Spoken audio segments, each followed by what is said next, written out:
الحمد لله وحده والصلاة والسلام على من لا نبي بعده أما بعد فأعوذ بالله من الشيطان الرجيم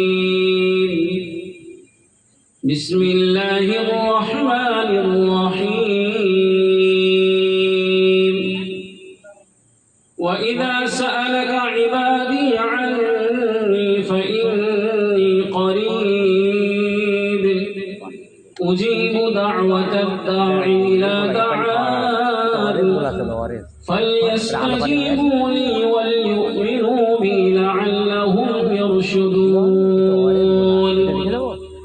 وقال النبي صلى الله عليه وسلم الدعاء مخ العبادة وقال النبي صلى الله عليه وسلم الإيمان والحياء قرناء جميعا فإذا رفع أحدهما رفع الآخر أو كما قال رسول الله صلى الله عليه وسلم إن الله وملائكته يصلون على النبي يا أيها الذين آمنوا صلوا عليه وسلموا تسليما اللهم صل على سيدنا وعلى آل سيدنا क्या नाम मोहम्मद प्यारे नबी जिस नाम से हमने काम लिया रहमत ने लबों को चूम लिया जब हमने नबी का नाम लिया صل على سيدنا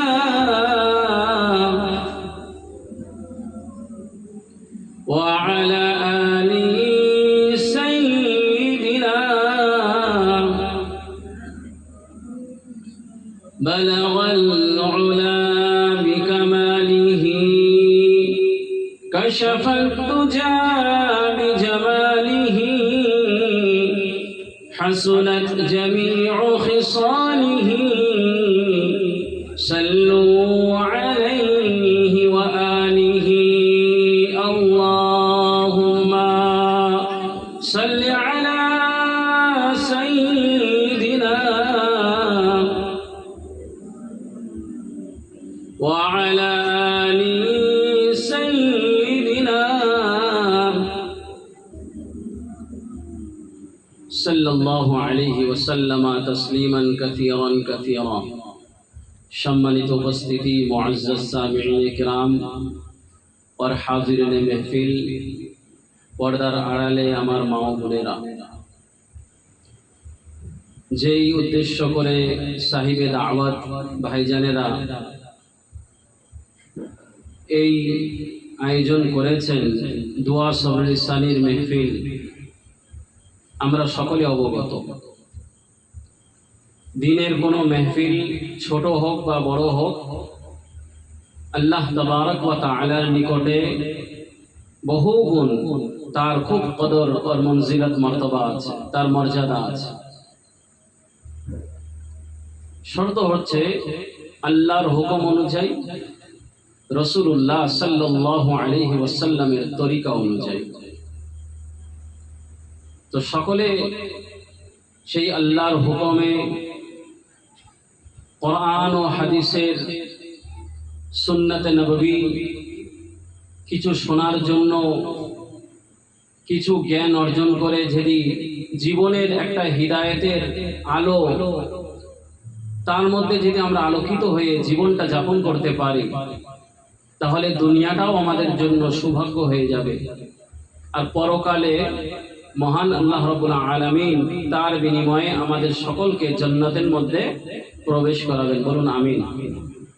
তা সেই নিয়ত করে বসুন যে যা ইনশাআল্লাহ আমরা শুনবো সর্বপ্রথম আমল করার তৌফিক আল্লাহ যেন আমাদের সকলকে দেয়।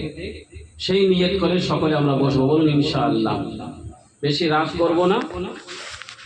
আপনারা যে মৌলানা সাহেব, ইমাম সাহেব উনি ওয়াজ করছিলেন, খুব ভালোই আপনারা শুনছিলেন। তিনিও খুব ভালোই কথা রেখেছেন, সাহাবাদের জীবনীর উপরে কথা বলছিলেন। তা যাই হোক, অনেক শুনেছেন, বেশি রাত না করে এইটাই কে আমরা কিছু আলোচনা এখান থেকে শুনে যেন জীবনে আমাদের কাজে লাগতে পারে। আল্লাহ কোন ওসিলায় কার কোনটা হিদায়াত দিয়ে দেবে কিচ্ছু বলার নেই। হযরত মুসা আলাইহিস সালাতু ওয়াস সালাম যখন মদিয়ান গিয়েছেন, বনি ইসরাইল থেকে মদিয়ান, তা মুসা আলাইহিস সালাতু ওয়াস সালাম সে মদিয়ান গিয়ে হযরত শুআয়ব আলাইহিস সালাতু ওয়াস সালামের দুটো মেয়ের সাথে তারা পানি পান করাবার জন্য একটা কূপের উপরে দেখা হয়েছে। কূপের উপরে বড় চাটান ছিল, চাটানটা সরাতে পারেনি মহিলা। হযরত মুসা আলাইহিস সালাম দেখে সেই চাটানটা, পাথরটা সরিয়ে দিলেন। বড় মেয়ে সফুরা তিনি এই কথাটা নিজের বাবাকে, হযরত শুআয়ব আলাইহিস সালাম যিনি নাবিনা অন্ধ হয়ে গিয়েছিলেন, দৃষ্টিহীন হয়েছিলেন, তানাকে বললেন যে এমন একটা মানুষকে দেখেছি, রাজুলুন কবিয়্যুন, তিনি এমন একটা পুরুষ খুব শক্তিশালী, আর সাথে সাথে আমিনুন, আমানতদার, আমাদের এত হেল্প করেছে কিন্তু আমাদের দিকে তাকায়নি, বদনজরি করেনি। তো হযরত শুআয়ব আলাইহিস সালাতু ওয়াস সালাম তানাকে তলব করলেন যে এমন একটা মানুষ আছে, তানাকে ডাকো। যাই হোক, লম্বা ঘটনা আছে, কোরআন শরীফের 20 পারার মধ্যে বর্ণনা করা আছে। হযরত শুআয়ব আলাইহিস সালাতু ওয়াস সালাম তানাকে, হযরত মুসা আলাইহিস সালামকে বাড়ি ডাকলেন, কিছু খিদমত দিলেন, তারপরে নিজের মেয়ের সাথে ওনার বিবাহ করিয়ে দিলেন। তারপরে নিজের দেশে উনি ফিরছিলেন, যেখানে ফিরআউন তার লাউ লস্কর ছিল। সেই ফেরার পথে নিজের স্ত্রীর পেটে বাচ্চা ছিল, সফুরা, ওনার পেটে বাচ্চা ছিল। তিনি পাহাড়ের মধ্যে আগুন তালাশ করার জন্য যাচ্ছিলেন। হযরত মুসা আলাইহিস সালাম পাহাড়ে আগুন নিতে গিয়েছিলেন। আল্লাহ রাব্বুল আলামিন সেই পাহাড়ে হযরত মুসা আলাইহিস সালামকে চয়েস করেছেন, মুনতাখাব করেছেন, নির্বাচন করে সেই মুসা আলাইহিস সালামকে নিজের বন্ধু আর মুসা কালিমুল্লাহ আলাইহিস সালাম বানিয়ে দিয়েছেন। বলুন সুবহানাল্লাহ। একটা জরিয়া, আগুন তালাশ করতে গিয়েছিলেন, लेने गए थे आग को अल्लाह ने दे दी नबुवत को। बोलिए सुबहानाल्लाह। আগুন নিতে গিয়েছিলেন, কিন্তু যে আগুনটা জ্বলছিল ওটা আগুন না, ওটা নূরে হিদায়াতে নবুয়ত ছিল। তো যাই হোক, ঘটনার দিকে আমি না গিয়েই বলছি কি আমরা যে মজলিসের মধ্যে বসেছি, অনেক সময় কোনো ওসিলায় আল্লাহ আমাদের জীবনটা পাল্টে দিতে পারে। আমাদের মধ্যে এমনও আছে যে নামাজি আছে, এমনও আছে অনেকে নামাজ পড়তে পারে না, হয়তো অনেক গুনার মধ্যে জীবন যাপন করছে, হতেই পারে। কিন্তু কোন ওসিলার সাথে আল্লাহ আমাদের জীবনটা ফিরিয়ে দেবে এটা কোনো কেউ বলতে পারে না, আল্লাহই জানে। তা কিছু আমি আপনাদের সামনে রাখবো, আপনারা ধৈর্য ধরে একটু শ্রবণ করবেন আর নিয়তটা পাকা রাখুন ইনশাআল্লাহ। সর্বপ্রথম যেন আমি তার উপর আমল করতে পারি আর আপনারাও যেন আমল করতে পারেন, সেইভাবে কিছু সময় আপনাদেরকে দিতে হবে। একবার দুরূদ শরীফ পড়ুন। আল্লাহুম্মা সাল্লি আলা সাইয়্যিদিনা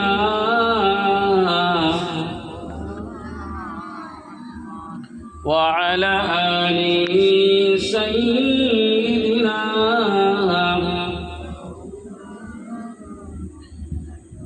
আল্লাহ তাবারক ওয়া তাআলা কোরআন শরীফ নাজিল করেছেন। সর্বপ্রথম আয়াত হচ্ছে ইকরা বিসমি রাব্বিকাল্লাযী খালাক, খালাকাল ইনসানা মিন আলাক, ইকরা ওয়া রাব্বুকাল আকরাম আল্লাযী আল্লামা বিল কলম, আল্লামাল ইনসানা মা লাম ইয়ালাম। সূরা আলাক 30 পারার আম্মা পারার একটি সূরা সূরা আলাক। আলাকের মানা হচ্ছে জমা রক্ত, রক্তর যে জমা থাকে, জমে যায়, সেই রক্তকে আলাক বলা হয়। আল্লাহ বলছেন সর্বপ্রথম ওহী হযরত মুহাম্মদ সাল্লাল্লাহু আলাইহি ওয়াসাল্লামের উপরে সূরা আলাকের এই 5টি আয়াত আল্লাহ নাযিল করেছেন সর্বপ্রথম। শুনেছেন ঘটনা, আমি ঘটনার দিকে যাচ্ছি না।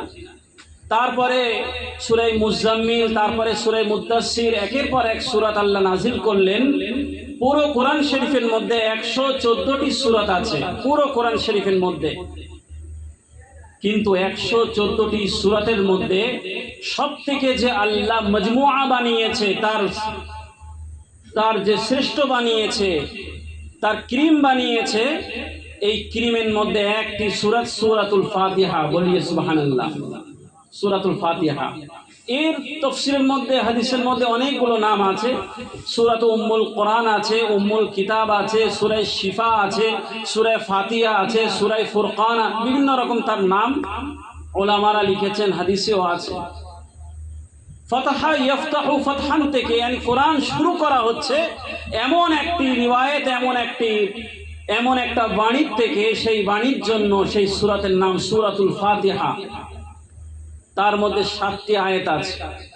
এই 7টি আয়াতের মধ্যে আল্লাহ তাবারক ওয়া তাআলা পুরো কোরআন শরীফের ব্যাখ্যা, বিশ্লেষণ, তার তাফসীর, তার ফজিলত, তার সবকিছু এই 7টি আয়াতের মধ্যে আল্লাহ গুণগান তার মধ্যে বর্ণনা করে দিয়েছেন। বলুন সুবহানাল্লাহ। সূরাতুল ফাতিহা, সূরাতুল ফাতিহা যখন নাজিল হয়ে যায়, শয়তান নিজের উপরে কি করেছে? ছাই উড়িয়েছে, খাক উড়িয়েছে। আজ আমি বিপদগ্রস্ত হয়ে গিয়েছি, আজ আমি লাঞ্ছিত হয়ে গিয়েছি। আল্লাহ এমন একটি সূরা নাজিল করেছে, সূরাতুল ফাতিহা এমন একটি সূরা, যে সূরা প্রত্যেক নামাজের মধ্যে, ফরজ হোক, ওয়াজিব হোক, সুন্নাত হোক, নফল হোক, কোনো বি সালাতুল হাজাত হোক, সালাতুল তওবা হোক, সালাতুল ইস্তিখারা হোক, কোনো বি কুসুফ হোক, খুসুফ হোক, চন্দ্রগ্রহণের নামাজ হোক, সূর্যগ্রহণের নামাজ হোক, কোনো বি নামাজ, তাহাজ্জুদের নামাজ হোক, তার মধ্যেও সূরাতুল ফাতিহা আপনাকে পড়তেই হবে, ছাড় নেই। ও 7 আয়াত পড়তেই হবে। তাহলে কত গুরুত্বপূর্ণ আছে কি নেই? তা সূরাতুল ফাতিহা পুরো কোরআনের ক্রিম আল্লাহ বানিয়ে দিয়েছেন। এই সূরাতুল ফাতিহার মধ্যে আল্লাহ সর্বপ্রথম লিখেছেন বিসমিল্লাহির রহমানির রহিম। হানাফি মাযহাবের ইমামে আযম আবু হানিফা রাহমাতুল্লাহি আলাইহি তিনি লিখেছেন, একটি সূরা নামলের মধ্যে একটা আছে ইন্নাহু মিন সুলাইমান ওয়া ইন্নাহু বিসমিল্লাহির রহমানির রহিম। পুরো কোরআনের মধ্যে একটি আয়াতের মধ্যে পুরো বিসমিল্লাহ লেখা আছে। এই জন্য প্রথম যদি কোরআন স্টার্ট করা হয়, ফাইদা ক্বরাতাল কোরআন ফাস্তাইয বিল্লাহি মিনাশ শাইতানির রাজিম। আল্লাহ কুলি পারার মধ্যে বলছেন যে যখন কোরআন শরীফ ইবতিদা করার সময় হবে, পড়ার সুযোগ হবে, সর্বপ্রথম শয়তান মরদুদ থেকে তুমি আল্লাহর আশ্রয়ের মধ্যে আসার দোয়া করো। বলুন সুবহানাল্লাহ। পড়তে হবে আউযু বিল্লাহি মিনাশ শাইতান, বলুন, নির রাজিম। তার সাথে আল্লাহ রাসূল সাল্লাল্লাহু আলাইহি ওয়াসাল্লাম আহাদিসে শরীফার মধ্যে, প্রত্যেক হাদিসের মধ্যে কম বেশি নবী করিম সাল্লাল্লাহু আলাইহি ওয়াসাল্লাম বললেন, কুল্লু যিবালিন লাম ইবদা বিসমিল্লাহি ফাহুয়া আগতা। কোন কাজের মধ্যে যে আল্লাহর আশ্রয় ছাড়া, আল্লাহর নাম ছাড়া কোনো কাজ করবে ও অসম্পূর্ণ হবে, পরিপূর্ণ হবে না। তার মধ্যে কোনো খায়ের নেই, তার মধ্যে কোনো কল্যাণ নেই, তার মধ্যে কোনো বরকত নেই, তার মধ্যে আল্লাহর কোনো সাহায্য নেই, যেই কাজটা বিসমিল্লাহ ছাড়া হবে। কথা বুঝতে পারছেন?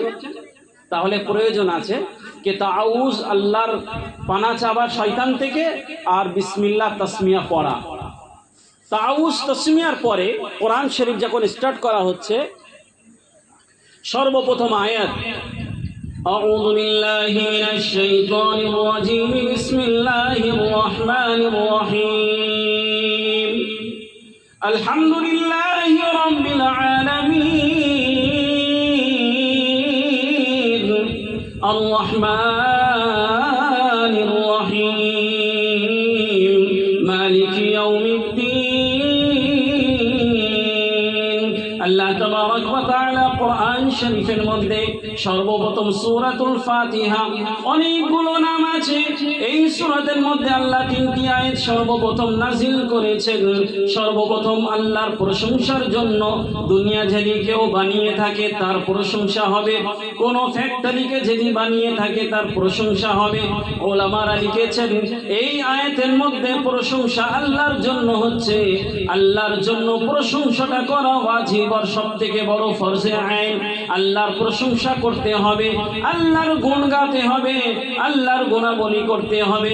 তার জন্য সর্বপ্রথম যদি প্রশংসা করি আল্লাহ তাবারক ওয়া তাআলার প্রশংসা করতে হবে। দ্বিতীয় নম্বর আয়াতের মধ্যে বলা হচ্ছে আর রহমানুর রহিম, আল্লাহ তাবারক ওয়া তাআলা রহমানও আছেন, আল্লাহ রহিমও আছেন। উলামারা লিখেছেন আর রহমানু ফিদ দুনিয়া ওয়ার রহিমু ফিল আখিরাহ, আল্লাহ দুনিয়ার জন্য রহমান, আখিরাতের জন্য তিনি রহিম। দুনিয়ার জন্য রহমান কিভাবে হবে?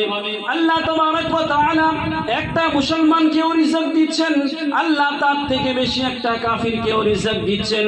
কুফর করছে, শিরক করছে, বিদআত করছে, অনেক কিছু গুনাহ করছে, তারপরেও আল্লাহ তার কখনো রিজিককে বন্ধ করেননি। করেছে? মুসলমানদের থেকে তাদেরকেও দিচ্ছে। হাদিসের মধ্যে বলা হয়েছে এই কাফিরদের যদি আল্লাহ এই দুনিয়ার থেকে আল্লাহ যদি ভালোবাসা হতো, কাফিরদেরকে এক পানির এক ঘুঁট পানি তাদেরকে নসিব করতো না। তাহলে আল্লাহর কোন এই দুনিয়ার কোন আছে? ওমা হাদিল হায়াতুদ দুনিয়া ইল্লা লাহু ওয়া লাইব। কোরআনে 21 পারার মধ্যে আল্লাহ বলছেন যে এই দুনিয়া হচ্ছে খেল তামাশার একটা জায়গা, মুমিনদের বাসস্থান না। মুমিনদের বাসস্থান হচ্ছে একমাত্র আখিরাত, জান্নাত। বলুন সুবহানাল্লাহ। তাহলে প্রথম আয়াত থেকে তাওহীদ বোঝা গিয়েছে, আল্লাহর প্রশংসা, আল্লাহর গুণ গাইতে হবে। তার থেকে তাওহীদ উলামারা লিখেছেন। গত বছর আমি যখন এসেছিলাম এই আয়াতের উপরে আমি 2-4 কথা বলেছিলাম।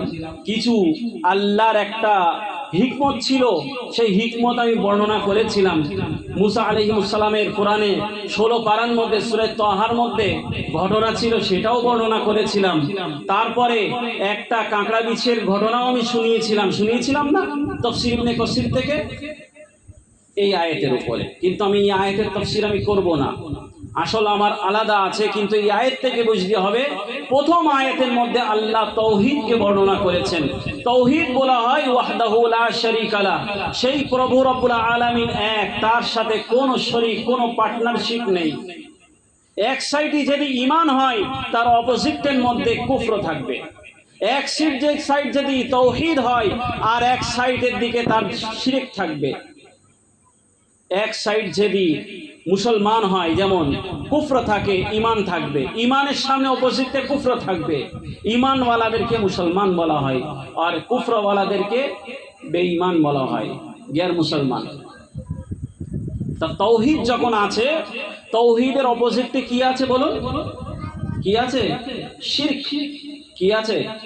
কোরআন শরীফের মধ্যে সূরা লুকমানের মধ্যে আল্লাহ তাবারক ওয়া তাআলা বলছেন, লুকমান হাকিম আলাইহিস সালাতু ওয়াস সালামের জুবানি আল্লাহ বর্ণনা করেছেন, ইয়া বুনাইয়া, ও আমার পুত্র শুনে নাও, ইন্নাশ শিরকা লাযুলমুন আযীম, শিরকটা সবথেকে বড় গুনাহ।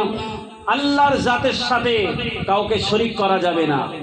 আল্লাহকে আজ আমরা আল্লাহ মানি, কিন্তু আল্লাহর সাথে জাতি নাম আল্লাহ, তার সিফাতি, তার গুণী নাম 99টা নাম আছে। রহমানও আছেন, রহিমও আছেন, মালিকও আছেন, কুদ্দুসও আছেন, গফফারও আছেন, কাদিরও আছেন, মুকতাদিরও আছেন, অনেকগুলো নাম আছে। এই সিফাত আর গুণের সাথে কোনো মখলুককে, কোনো সৃষ্টি জগৎকে, কাউকে পার্টনারশিপ বানানো যাবে না, সেই যেমন তেমন। তো এই তাওহীদের মধ্যে একে হতে হবে, শিরকের দিকে যাওয়া যাবে না। অনেকগুলো তার কারণ আছে, এমন শিরকের মধ্যে মানুষ পড়ে যায়। আজ আমরা কোনো আমল করি, আমল করলে আমরা কোনো একটা রিয়াকারি করি, দেখানি করি কি কোনো একটা আমল করছি, ধরুন নামাজই পড়ছি আমি, কিন্তু নামাজের মধ্যে রিয়াকারি করছি। আল্লাহ রসুল সাল্লাল্লাহু আলাইহি ওয়াসাল্লাম বললেন যে এই কাবাইরুস সির সারাইর, এই যে শিরক যেটা আছে, গোপন যে শিরক, সাহাবারা জিজ্ঞাসা করেন ইয়া রাসূলুল্লাহ গোপন শিরক কি? তো নবী আলাইহিস সালাতু ওয়াস সালাম বললেন যে মানুষ যখন নামাজ পড়বে, যাকাত দেবে, রোজা রাখবে, অর্থাৎ কোনো আমল করবে সে মানুষদেরকে দেখাবার জন্য করবে, তার নিয়তের মধ্যে খারাপই আসবে, এটা হচ্ছে শিরক। আমাদের মধ্যে কেউ আছে কি নাই বলুন? তাদের আমল কবুল হবে না, তারাও তো মুশরিক, এক ধরনের শিরক। তারপরে আল্লাহর কাছে চাওয়া, ফাসআলিল্লাহ, হাদিস শরীফের মধ্যে বলা হয়েছে। কিন্তু আজ আল্লাহর কাছে না চেয়ে মখলুকের কাছে আমরা চাই কে ভাই ফারুক ভাই আমাকে পয়সার প্রয়োজন আছে।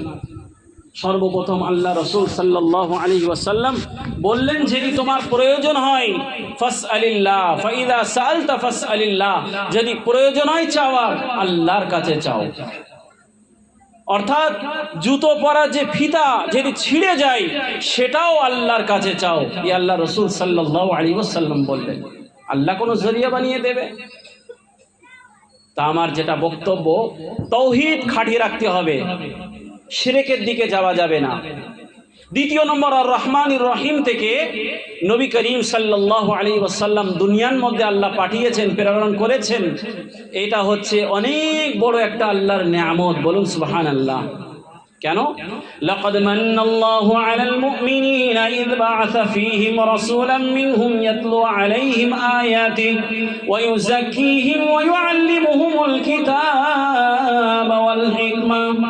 আল্লাহ তাবারক ওয়া তাআলা কোরআন শরীফের মধ্যে বলেছেন, ও মুমিনো তোমাদের উপরে আমি ইহসান করেছি, আমার একটা রাসূল তোমাদের মাঝে প্রেরণ করেছি।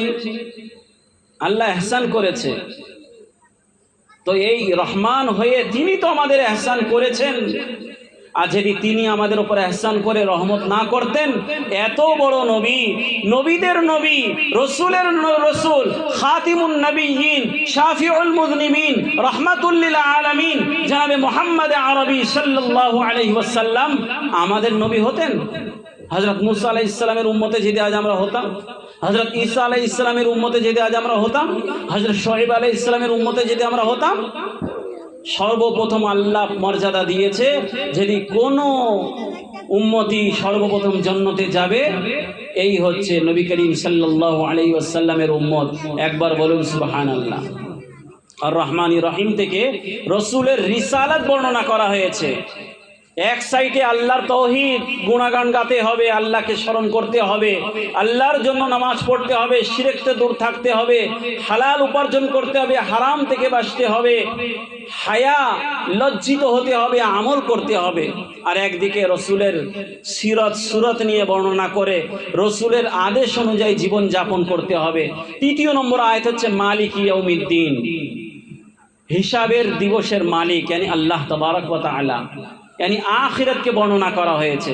এই জন্য মুসলমান হবার জন্য সবথেকে বড় তিনটি শর্ত, একটা হচ্ছে তাওহীদ, একটা হচ্ছে রিসালাত, রসুলকেও স্মরণ রাখতে হবে, তৃতীয় নম্বর আখিরাত, ওয়াল বা'থি বা'দাল মাউত। আমরা পড়েছি কিনা মক্তবে ছাত্রছাত্রীরা পড়ে ইমানে মুজমাল মুফাসসাল।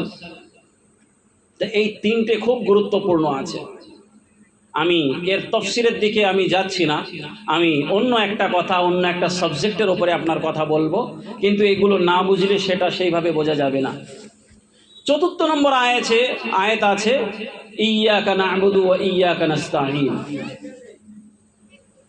আল্লাহর যখন তাওহীদ আমি বর্ণনা করেছি, আল্লাহর রসুলের সেইভাবে জীবন যাপন করেছি, মেনেছি, তানার আদেশ অনুযায়ী চলেছি, তানার সুরাত, তানার সিরাত, তানার জীবন পড়ে সেইভাবে আমল করেছি, কিয়ামতের দিবসে রহমানের সামনে দাঁড়াবার জন্য প্রস্তুত হয়েছি। এখন আমার দরকার আল্লাহ এই দুনিয়া, এই কাঁটার ঘর, এই কাদা কিচড়ের ঘর, এই বিভিন্ন রকম খেলতামশার ঘর, এই জাল মাকসার ঘর, আল্লাহ কোরআনে সূরা আনকাবুত 21 পারার মধ্যে বলছেন এই জগতে পা ফিসলেও যাবে, কাঁটা কি হয়ে যাবে, লেগেও যাবে, মানুষের ধোকার মধ্যেও পড়া হবে, বিভিন্ন রকম খরাফাতের মধ্যে পথভ্রষ্ট হয়ে যাবে। তার শত্রু আছে শয়তান, নফস। এই দুটো শত্রু, এর থেকে বাঁচার জন্য সাহায্য কার কাছে চাইতে হবে বলুন? কার কাছে? ইয়্যাকা না'বুদু ওয়া ইয়্যাকা নাস্তাঈন। আল্লাহ আমরা আপনারই ইবাদত করি আর আপনার সামনে আমরা সাহায্য তলব করি। সাহায্য তলব করতে হবে কার কাছে? হাদিসে প্রিয় রাসূল বলছে ফাইদা সালতা ফাসআলিল্লাহ, ওই সাহায্য আল্লাহর কাছে তলব করতে হবে। আল্লাহ ছাড়া কোনো দেওয়ার লোক নেই। হ্যাঁ, আপনি ফারুক ভাইয়ের কাছে চান, কিন্তু আগে আল্লাহর কাছে চান। আল্লাহ ফারুক ভাইয়ের অন্তরকে নরম করে দেবে, আল্লাহ আপনার ব্যবস্থা করে দেবে। আল্লাহ তাবারক ওয়া তাআলা কোরআন শরীফের মধ্যে জানিয়েছেন, ওয়া ইযা সাআলাকা ইবাদি আন্নী ফাইন্নী করিব। মোহতারাম হাজিরিন, যেটা আমি বলতে চেয়েছি, সূরাতুল ফাতিহার তাফসীর না করে আল্লাহ সূরাতুল বাকারার মধ্যে আল্লাহ জানিয়েছেন, ও আমার বান্দা বান্দিরা শুনে নাও, জেনে নাও, আল্লাহ কোরআনের মধ্যে জানিয়েছেন, কোন বান্দা আমার বিষয়ে যখন প্রশ্ন করে, ওয়া ইযা সাআলাকা ইবাদি আন্নী, ও নবীজি আপনি বলে দিন, ফাইন্নী করিব, আমি খুব তার কাছাকাছি, তার শহরের কাছে। ওয়ানা নাহনু হাবলুল ওয়ারিদ, সূরা কাফ 26 পারার মধ্যে আল্লাহ বলছেন, তার গর্দনের কাছে, তার খুব কাছাকাছি আমি আল্লাহ আছি। বান্দা আমাকে তলব করবে, তলব করার সাথে সাথে আমি সেই বান্দা বান্দির কাছে আছি। একবার জোরে বলুন সুবহানাল্লাহ। সাহাবা জিজ্ঞাসা করেছেন রাসূলকে, কে নবীজি আল্লাহ কোথায়? আল্লাহর ব্যাপারে প্রশ্ন করছে, কিন্তু নবীজির বলার আগে আল্লাহ বলছেন ফাইন্নী করিব। রাসূল বলে দিন বান্দাবান্দীদেরকে, আপনার উম্মতীদেরকে, কে আমি খুব তাড়াতাড়ি, খুব তার কাছেই আছি। শহরক বলা হয় শিরের বাদশা এই ঘাড়ে থাকে। দেখুন ঘাড়ে একটা শির লাফালাফি করছে, যত শরীরে শির আছে ওই শিরের বাদশাই ঘাড়ের ওপরে। আর আমরা 5 ওয়াক্ত নামাজ পড়ি কি পড়ি না? কথা বলুন। 5 ওয়াক্ত নামাজে আমরা ঘাড়ের মশা করি কি করি না? ওই জন্য আমেরিকার মধ্যে একটা ডাক্তারের সাথে সাক্ষাৎ হয়েছে, একটা বড় মৌলানা সাহেব, হ্যাঁ, সিলসিলায় নকশবন্দিয়া মুজাদ্দিদিয়ার একটা বড় পীর সাহেব মৌলানা জুলফিকার আহমদ নকশবন্দি, আমাদের প্রতিবেশী মুল্ক পাকিস্তান, সেখানকার একটা শিক্ষকের সাথে, একটা ডাক্তার সাহেবের সাথে সাক্ষাৎ হয়েছে। আমেরিকার মধ্যে জায়গায় জায়গায় সব মেন্টাল হসপিটাল আছে, তারপরে বিভিন্ন রকম হোম আছে। তা উনি উজু করছেন আর এই ঘাড়ের মশাটা করলেন। ডাক্তার জিজ্ঞাসা করছেন ইংলিশে, কি হযরত আপনারা ঘাড়ের মশাটা করলেন, আপনাদের ওই মুলকের মধ্যে, দেশের মধ্যে কটা পাগলখানা আছে? তা বলছে বেশি নেই, আছে কয়েক একটু একটু। আর আমাদের এখানে আমেরিকায় এর মধ্যে তো ভরা আছে। আপনি যেটা করলেন এটা কি জিনিস? মৌলানা সাহেব নিজেই তো বড় সায়েন্সটিক, অনেক বড় তিনি বিজ্ঞানী, উনিও পড়েছেন, ওনার ডিগ্রি আছে, কলেজে প্রফেসর ছিলেন, এখন পীর সাহেব, সিলসিলায় নকশবন্দিয়ার বড় পীর। তিনি বললেন আমার নবীর এটা সুন্নত আছে। ওলামারা লিখেছেন এটা মুস্তাহাব, কিন্তু কিছু ওলামারা লিখেছে সুন্নত। বলছে আচ্ছা, তো এটা উজুর মধ্যে করতে হয়? হ্যাঁ, এটা করতে হয় এইভাবে। বলছে ওই জন্য আপনাদের মধ্যে পাগল কম হয় মুসলিমের মধ্যে। বলুন সুবহানাল্লাহ। একটা ইশারা, শত রগ, শিরের বাদশাই ঘাড়ে, ওকে হাবলুল ওয়ারিদ বলা হয় আরবিতে। সূরা কাফ 26 পারার মধ্যে আল্লাহ বলছেন আকরাবু ইলাইহি মিন হাবলিল ওয়ারিদ, নবীজি তার ঘাড়ের শহরক, তার থেকেও কাছে আমি তার কাছে আছি। বলুন সুবহানাল্লাহ। উজিবু দাওয়াতাদ দাঈ ইলা দাআনি, ও বান্দা, ও বান্দি, যখন আমাকে তুমি স্মরণ করো আমি তোমার কাছে চলে যাই। বলো বান্দা তুমি কি চাইছো, বান্দি তুমি কি চাইছো? আল্লাহ বলেন কে আমি তার কাছে খুব তাড়াতাড়ি চলে যাই, তার আমি আদেশের উত্তর দিয়ে থাকি। আল্লাহ তার কাছে এসে হাজির হয়ে যায়। স্মরণ আল্লাহ এইভাবে না, আল্লাহর কোনো জিসম নেই, আহলে সুন্নাত ওয়াল জামাতের আকীদা। আল্লাহর রহমত তার কাছে চলে আসে, আর তার অন্তরের মধ্যে কোনো প্রশ্ন থাকলে আল্লাহ সেটা বুঝে যায়। আল্লাহ সেই ক্ষমতা আছে, আল্লাহ সেই পাওয়ার পুরো দুনিয়ার মধ্যে। লাউ ইন্না আউওয়ালাকুম ওয়া আখিরাকুম ওয়া ইনসাকুম ওয়া জিন্নাকুম, হাদিসে কুদসির মধ্যে বলা হয়েছে, আল্লাহ বলছেন যে একটা ময়দানে সকল মানুষ জমা হয়ে যাবে, সকল জিনেরা জমা হবে, সকল মানুষেরা জমা হবে, আদম থেকে নিয়ে সর্বশেষ নবীর উম্মত সর্বশেষ পর্যন্ত সকলে চিৎকার করে আমার কাছে চাইবে, আমি আল্লাহ সকলের চিৎকারকে শুনে তাদের প্রশ্নকে আমি অ্যাকসেপ্ট করে তাদেরকে যে চেয়েছে আমি সেটা পূরণ করার উপরে আমি ক্ষমতা রাখি। বলুন সুবহানাল্লাহ। এইভাবে সারা জিন সারা ইনস সকল মিলে একটা ময়দানের মধ্যে গিয়ে আমার কাছে চাইবে, অন্তরে অন্তরে চাইবে, মুখ দিয়ে না। আমি আল্লাহ রাব্বুল আলামিন সকলের প্রশ্নকে আমি সকলে শুনে তার সেইভাবে আদায় করার উপরে আমি সেই ক্ষমতা রাখি। বলুন সুবহানাল্লাহ। আল্লাহ তো সেই পাওয়ার। তা এই যে আল্লাহ কাছে উজিবু দাওয়াতাদ দাঈলা দাআনি, যখন বান্দা সেই আল্লাহকে ডাকে আল্লাহ তার কাছে চলে আসে। হ্যাঁ, উজিবু দাওয়াতাদ দাঈলা দাআনি ফালইস্তাজিবু লি ওয়াল ইউমিনু বি লাআল্লাহুম ইয়ারশুদুন। আল্লাহ বলছে বান্দা যখন আমিও ডাকবো কিংবা আমার কোন স্মরণ আসবে, আমার কোন আওয়াজ আসবে, আমার কোন নিদা আসবে, আমার কোন স্লোগান আসবে, তখন তুমিও আমার ডাকে সাড়া দিও। বলুন সুবহানাল্লাহ। তখন মুখ ফেরালে হবে না, লাআল্লাহুম ইয়ারশুদুন, তুমি হিদায়াত প্রাপ্ত হয়ে যাবে, হিদায়াতওয়ালা হয়ে যাবে। আল্লাহর ডাক, মুয়াজ্জিন সাহেব আল্লাহর ডাক দিচ্ছেন, হাইয়া আলাস সালাহ হাইয়া আলাল ফালাহ। আল্লাহর ডাক কিরামান কাতিবিন দিচ্ছেন, আপনার সামনে বাম সাইডে বসে আছে দুটো ফেরেশতা, ভালো লিখছে খারাপ লিখছে, ওর আল্লাহর ডাক। আল্লাহর ডাক, এই বালা মুসিবত আসছে, এই দাড়ি সাদা হবার থেকে নিয়ে বয়স পাকা হবার থেকে নিয়ে আল্লাহর সব ডাক আসছে, অনেক প্রকারের ডাক। কিন্তু আজ আমরা আল্লাহর ডাকে সাড়া দিচ্ছি না। আল্লাহ শর্ত লাগিয়েছে, উজিবু দাওয়াতাদ দাঈনা দাআনি, আমাকে যখন তুমি ডাকবে সর্বপ্রথম আমাকে তোমার কাছে পাবে। বলুন সুবহানাল্লাহ। হ্যাঁ, ফালইস্তাজিবু লি ওয়াল ইউমিনু বি লাআল্লাহুম ইয়ারশুদুন। আমি যখন তোমাকে ডাকবো আমার কাছে চলে আসবে আর আমার উপরে ঈমান রাখবে যাতে তোমরা হিদায়াত প্রাপ্ত হয়ে থাকতে পারো। একবার বলুন সুবহানাল্লাহ। আমি এই আয়াতটা খুতবার মধ্যে পড়েছিলাম প্রথমেই। যাই হোক, আল্লাহর থেকে চাইতে হবে। আল্লাহ রাসূল সাল্লাল্লাহু আলাইহি ওয়াসাল্লাম জানিয়েছেন কার থেকে চাইতে হবে বলুন।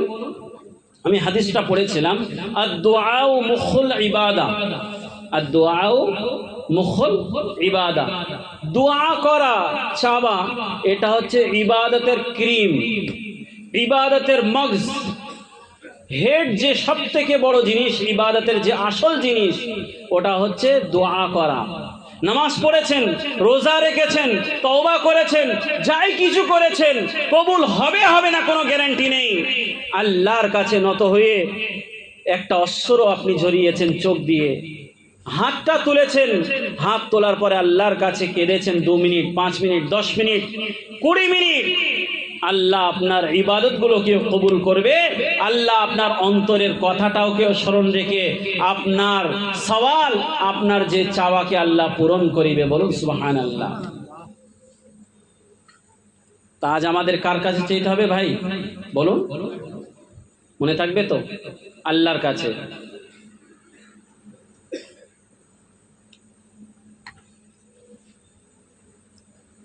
আল্লাহ তাবারাক ওয়া তাআলা কোরআন শরীফের মধ্যে জানিয়েছেন, ওয়া ক্বালা রাব্বুকুম উদউনি আস্তাজিব লাকুম।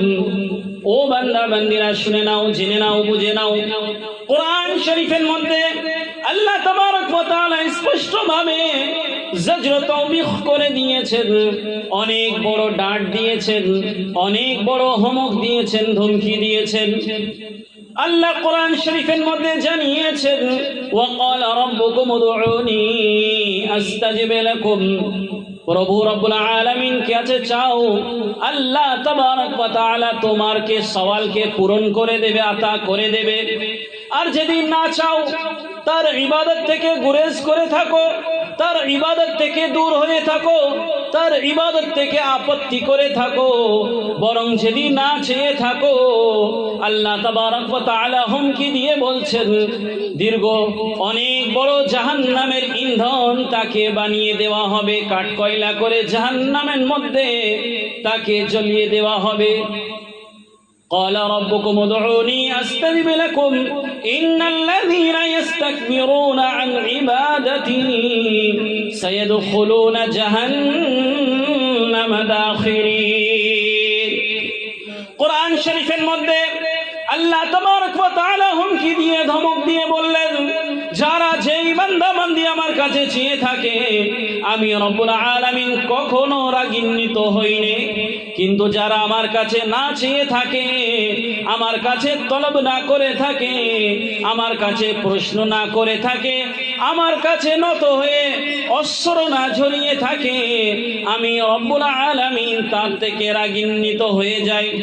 ও ভাই বাবাজিরা শুনে নিন, দুনিয়ার কোন মানুষ, কোন ব্যক্তি আপনি তার কাছে চাইবেন, একবার দেবে, দুইবার দেবে, কখনো দেবে না, হুমকি দিয়ে তাড়িয়ে দেবে, আপত্তি করবে। একবার দেওয়ার পরেও, দুবার দেওয়ার পরেও সে না দেওয়ার উপরে সে রাজি হয়ে যাবে। অনেক সময় আপনার মাকে নিয়ে কখনো হাসপাতালে চলে যান, হাসপাতালে গিয়ে গাড়ির কাঁচ বন্ধ হয়ে থাকে, ফকিরিরা গিয়ে আপনার কাছে তলব করে 1 টাকা, 2 টাকা, 5 টাকা, আপনি বলে দিন কি মাফ করুন, তারপরেও সে মাফ করতে চাই না, যেতে চাই না, আপনার কাছে সওয়াল করে থাকে। আপনার মা বসে আছে কি বাবা বসে আছে গাড়ির পিছনে, বলবে কি বাবা 2-5 টাকা দিয়ে দাও। আপনি কিংবা আমি সেই কাঁচটা খোলার পরে কি করি, কাঁচ খুলে দিয়ে 2-5 টাকা দেই, বড় বড় চোখ দেখিয়ে তার হাতে দিয়ে থাকি। ঠিক বলছি কি ভুল বলছি? যতবার দেই না, যতবার দিয়ে থাকি, বড় বড় চোখ দেখিয়ে রাগান্বিত অবস্থায় দিয়ে থাকি, দেওয়ার ইচ্ছা নেই। দুনিয়ার মানুষদের অবস্থা হচ্ছে এই, দুনিয়ার মানুষদের অবস্থা এই, যতবার একবার দেবে, দুবার দেবে, তিনবার, কতবার দেবে, মানুষরা দিতে চাইবে না।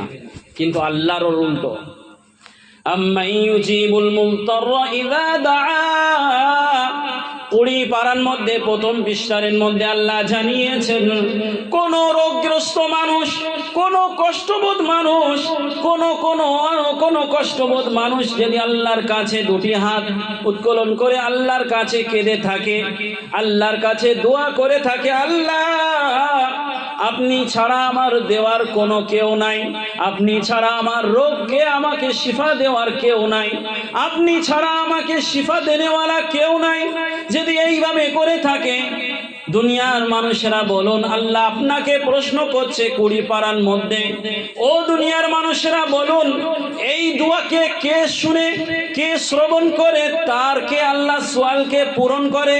বলুন আল্লাহ, বলুন আল্লাহ। আল্লাহ পূরণ করে থাকে, আল্লাহ ছাড়া কেউ পূরণ করবে? করবে না। আল্লাহ প্রশ্ন করছে আপনার থেকে, আম্মান ইউজিবুল মুযতাররা ইযা দাআ ওয়া ইয়াকশিফুস সু। তাহলে এই কাফির মুশরিক যারা মক্কার মধ্যে যারা জীবন যাপন করছিল, তারা দেখা যাচ্ছে কাশতির মধ্যে বসে আছে, নদীর ঢেউ হচ্ছে, তুফান উঠেছে, এখন চলে যাবে নদীর ভিতরে। মুমিনরাও আছে, মুমিনরা আল্লাহকে স্মরণ করছে। আল্লাহ কোরআনে বলছে যে আমার বান্দা, আমার বান্দি, তোমরা অমুক অমুককে, এই ঠাকুরকে, ওই একে, এই ওকে বিভিন্ন রকম তোমরা মাবুদ বানিয়েছো, বিভিন্ন রকম নিজের রব বানিয়েছো, বিভিন্ন রকম নিজের খোদা বানিয়েছো। তো বলো এই খোদার মধ্যে, এই রবের মধ্যে, এই প্রভুর মধ্যে, এই পরমাত্মার মধ্যে সবথেকে শ্রেষ্ঠ কে? ওয়াহদাহু লা শারীকা লা। মুমিনরা হাত উঠিয়েছে, ওঠাচ্ছে, সাথে সাথে যারা আল্লাহকে মানে না, আল্লাহকে যারা মানে কিংবা আল্লাহর সাথে শরীক করে, তারাও হাত উঠিয়ে আল্লাহর কাছে বলছে আল্লাহ ক্ষমা করে দিন, আমাদেরকে আল্লাহ নাজাত দিয়ে দিন। বলুন সুবহানাল্লাহ। কোরআনে আল্লাহ বারবার উদাহরণ দিয়েছেন। তা চাইতে হবে কার কাছে ভাই? বলুন, কোন কাজে কারোর কাছে না, আল্লাহর কাছে আপনি প্রশ্ন করবেন। তা প্রশ্ন আল্লাহর কাছে রাখবো। বাড়ি পারিবারিক ঝামেলা কিছু আছে, ব্যবসার কোনো ঝামেলা আছে, আপনার অশান্তি হচ্ছে বাড়িতে, আপনার বাড়ি সব কিছু আছে কিন্তু অশান্তির মধ্যে আছেন, অশান্তি দূর করবে কে? বলুন, পয়সা? অশান্তি পয়সা দূর করবে না, এই চাইতে হবে। আজ আমরা হাওয়া তলব করি, হাওয়া তলব করার জন্য পিছনে ফ্যান লাগিয়েছি, গলা শুকিয়ে গিয়েছে, পানি তলব করার জন্য হাতে গ্লাস আছে, আগুন জ্বালাতে হবে, সাথে সাথে আগুন তলব করি। তা সব তলব করার ফ্যাসিলিটি, তলব করার যে ক্যাফিয়াত বিভিন্ন রকম, তার আলাদা আলাদা আল্লাহর কাছে তলব করার একটা পদ্ধতি আছে, আল্লাহর কাছে তলব করা চাইবার একটা তরিকা আছে। সেই তরিকা শেখাবার জন্য নবী এবং রসুল দুনিয়ার মধ্যে এসেছেন। বলুন সুবহানাল্লাহ।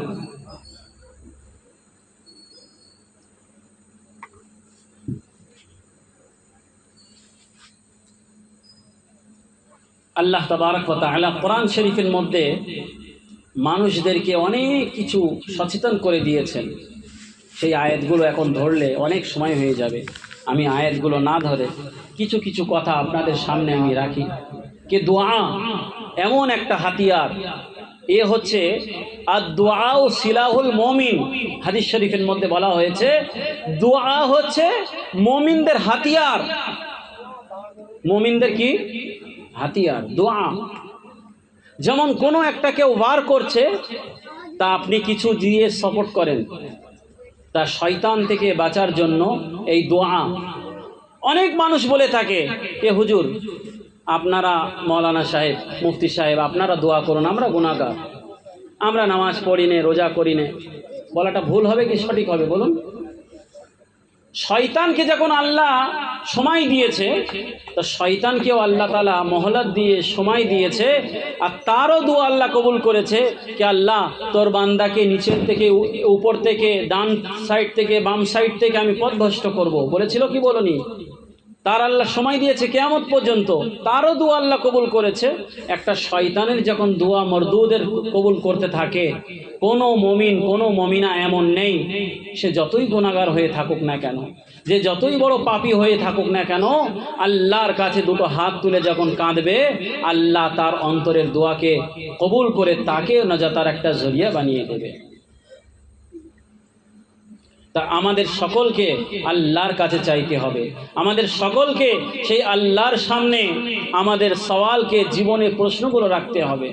হযরত ওমর রাদিয়াল্লাহু তাআলা আনহু উমরায় যাচ্ছেন, নবীজি আলাইহিস সালাম বলছেন যে ওমর আমার ভাই, তুমি দোয়া করো, কিন্তু তোমার এই বন্ধুকে যেন নিজের দোয়ায় যেন ভুলো না, আমার জন্য দোয়া করবে। নবীজি বলছেন, হযরত ওমর রাদিয়াল্লাহু তাআলা আনহু উমরায় গিয়েছেন, নবীজির জন্য দোয়া করলেন। ফেরার পথে পূর্ণিমা চন্দ্রের দিকে, 14 তারিখ ইসলামে পূর্ণিমা চন্দ্রের দিনে হযরত ওমর রাদিয়াল্লাহু তাআলা আনহু আকাশতলে বসে আছেন, চাঁদকে দেখছেন। মনে পড়ে গিয়েছেন হাবিবুল্লাহ সাল্লাল্লাহু আলাইহি ওয়াসাল্লামের কথাটা। মনে মনে ভাবলেন, আল্লাহ আমার হাবিব দোয়া করতে বলেছিলেন কে ওমর, আমার জন্য দোয়া করো, আমি তোমার জন্য দোয়া করি, নিজের দোয়ার মধ্যে আমাকেও ভুলো না। সেই নবীজির কথা মনে পড়ে গিয়েছেন, একবার চন্দ্রকে দেখছেন, আর একবার নবীর কথা মনে করছেন। আল্লাহর কাছে দুটো হাত তুলে, আল্লাহ আমি ওমর, আমি সেই তোমার রসুলের সাহাবা, আপনার কাছে প্রশ্ন করি, নবীজি যা দোয়া করেছেন আমার পক্ষে কবুল করুন, আমি যা দোয়া করব আল্লাহ, আল্লাহুম্মা রযুকনি শাহাদাতান ফি সাবিলিক, আল্লাহ আমাকে আপনার রাস্তার মধ্যে শাহাদাত দিবে। আর সাথে সাথে ওয়াজআলনি কবরি ফি বালাদি রাসূলিক, আল্লাহ শাহাদাতের সাথে সাথে আমি ওমর এমন যেন না হয় কে ইয়েমেনের মধ্যে গিয়ে মৃত্যু হয়ে যাচ্ছে, মিশরের মধ্যে গিয়ে মৃত্যু হয়ে যাচ্ছে। এমন জায়গা, এমন তাউন হয়েছিল, প্লেগ হয়েছিল মিশরের মধ্যে সেই যুগে। হযরত ওমর রাদিয়াল্লাহু তাআলা আনহু যেতে যেতে দাঁড়িয়ে গেলেন। হযরত ওমর রাদিয়াল্লাহু তাআলা আনহু সারা দুনিয়ায় ঘোরাঘুরি করতেন। বাদশাহ রাজত্ব আসার পরে সেই ওমর রসুলের জীবনের মধ্যে দোয়া করছেন, আল্লাহ আমাকে রসুলের কবরের পাশে, আল্লাহ আমার যেন সেই তানার শহরের মধ্যে, তানার মদিনার মধ্যে যেন আমায় কবরগ্রস্ত হতে পারি। আল্লাহর কাছে দুটো দোয়া করেছেন। কটা দোয়া করলেন? আল্লাহ আমাকে যেন শহীদ করো। বলুন সুবহানাল্লাহ। নবীর কথা মনে পড়ছে, চোখ দিয়ে অশ্রু ঝরাচ্ছে, আর দোয়া করছেন আল্লাহর কাছে। আমরা কি করে দোয়া করি? আমরা দোয়া এইভাবে করি, হুজুর দোয়া করছে, হাতের ময়লা যত আছে সব নিচে। ঠিক বলছি কি ভুল বলছি ভাই? আরে বলুন কি ভুল বলছি? দুটো হাত মলি আমরা বসে বসে, আরে করি কি করি না বলুন না, ঠিক বলছি। অনেকেই, সব না কিন্তু জানে না, এর আদব আছে। আজ আমরা দোয়া ভাবছি হুজুর করাচ্ছেন, কিন্তু আজ আমাদের মন অন্য জায়গায় আছে। শাইরে মশরিক আল্লামা ইকবাল বলছেন, কি বলছেন, কে বলছেন কে দুআয়ের নাম না, दुआ का नाम लब पे आती है तमन्ना बन के तमन्ना मेरी, लब पे आती है दुआ बन के तमन्ना मेरी। যেটা লব यानी ঠোঁটের উপরে যেটা আসে, অন্তরের মধ্যে যেটা জায়গা নিয়ে থাকে, আর আল্লাহর কাছে আহ্বান জারি করে যখন বান্দা আল্লাহর কাছে চাই, তার নাম হচ্ছে দোয়া। বলুন সুবহানাল্লাহ। শাইরে মশরিক পূর্বের বড় কবি আল্লামা ইকবাল তিনি বললেন, लब पे आती है दुआ तमन्ना बन के तमन्ना मेरी। তো এই আমরা পড়ি, ছোট ছোট বাচ্চারা পড়ে, জানেন? তা দোয়া এর নাম না, কে আজ আমরা এখানে বসে আছি, অন্য জায়গায় আমাদের ব্রেন ঘুরছে। আচ্ছা বলুন, আজ একটা ফকির কাছে, আপনার কাছে যদি এরকম একজন হাত দিয়ে থাকে, দেখুন আমার দিকে, একটা ফকির এরকম করছে আর ওই দিক দেখছে, বাবা কিছু দিয়ে দাও, তা আপনি কি করবেন? আপনি কি করবেন? এই বেয়াদব, চাবি আর ওই দিক দেখছিস, আমার দিক দেখ, করবেন কি করবেন না? দোয়া করছে আল্লাহর কাছে, কিন্তু অন্তর অন্য জায়গায় ঘুরছে, এটা দোয়া না। ये দোয়া করা হলো না, এটা দোয়া পড়া হলো। রব্বানা যালামনা আনফুসানা ওয়া ইল্লাম তাগফির লানা করছি আমরা, কিন্তু সেই রব্বানা যালামনা কি? আল্লাহ আমি অত্যাচার করেছি, আল্লাহ আমাদেরকে ক্ষমা করো, এ যে শব্দ এটা আমরা জানি না। দোয়া করছি কিন্তু মন হচ্ছে অন্য জায়গায়। ভাই ঠিক বলছি কি ভুল বলছি? এগুলো দোয়া না, ওই জন্য আমাদের দোয়া কবুল হয় না, ওই জন্য আমাদের দোয়া। হযরত ওমর ফারুক রাদিয়াল্লাহু তাআলা আনহু এমন ছিলেন, শয়তানেরও ভয় পেত, গলি পাল্টে দিত। রাসূল সাল্লাল্লাহু আলাইহি ওয়াসাল্লাম বললেন, আমার পরে যদি কেউ নবী হতো, হযরত ওমর আমার পরে নবী হতো, কিন্তু নবুয়তের দরজা বন্ধ হয়ে গিয়েছে। আনা খাতিমুন নবিয়্যিন লা নবিয়্যা বাদি, আমি সর্বশেষ নবী, আমার পরে কোনো নবী নেই। কথা বুঝতে পারছেন তো? এত জ্ঞানী উনি দোয়া করলেন, অনেক দোয়া ছিল কি আল্লাহ রসুলের সাথে সারা জীবন কাটাবার তৌফিক দাও, এ দাও। উনি দুটো বড় বড় দোয়া করলেন, আল্লাহুম্মা রযুকনি শাহাদাতান ফি সাবিলিক, আল্লাহ আপনার রাস্তার মধ্যে আমাকে মৃত্যু দিয়ে শহীদ করে দেবেন। বলুন সুবহানাল্লাহ। ওয়াজআলনি কবরি ফি বালাদি রাসূলিক, আর সাথে সাথে আমার কবরটা যেন রসুলের মদিনা শরীফের মধ্যে হয়ে থাকে। বলুন সুবহানাল্লাহ। চেয়েছে দুটো দোয়া, আল্লাহ তার থেকেও বেশি তানাকে দিয়েছেন। হযরত ওমর রাদিয়াল্লাহু তাআলা আনহু ফজরের নামাজ পড়াচ্ছেন, 10.5 বছর খেলাফত করার পরে ফজরের নামাজ পড়াচ্ছেন, একটা কাফিরের দিকতে একটা মুনাফিক ভাই বেঈমান চলে এসে গিয়েছে। হযরত ওমর রাদিয়াল্লাহু তাআলা আনহুকে খঞ্জর দিয়ে হত্যা করে দিয়েছেন। নামাজের মধ্যে ছিলেন, তিলাওয়াতের মধ্যে ছিলেন, আল্লাহর কাছে তলব করছিলেন, এই অবস্থায় তানাকে শাহাদাত দিয়েছে। চেয়েছিলেন কি আল্লাহ তোমার রাস্তায় শহীদ করো, ও তো চাইনি কি আল্লাহ আমার নামাজের মধ্যে শহীদ করো, চেয়েছিল তিলাওয়াতের মধ্যে শহীদ করো।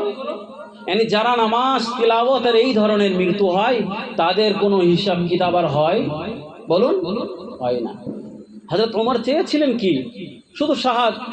এত জিহাদ করেছে, ওখানে জিহাদে তো গলা কাটার দরকার ছিল, অনেক সংঘর্ষ করেছে, ওখানে কিছু হয়নি, মৃত্যু হয়েছে নামাজের মধ্যে। কোরআন পড়তে পড়তে ফজরের নামাজের সময় মুনাফিক এসে খঞ্জর মেরে দেয়।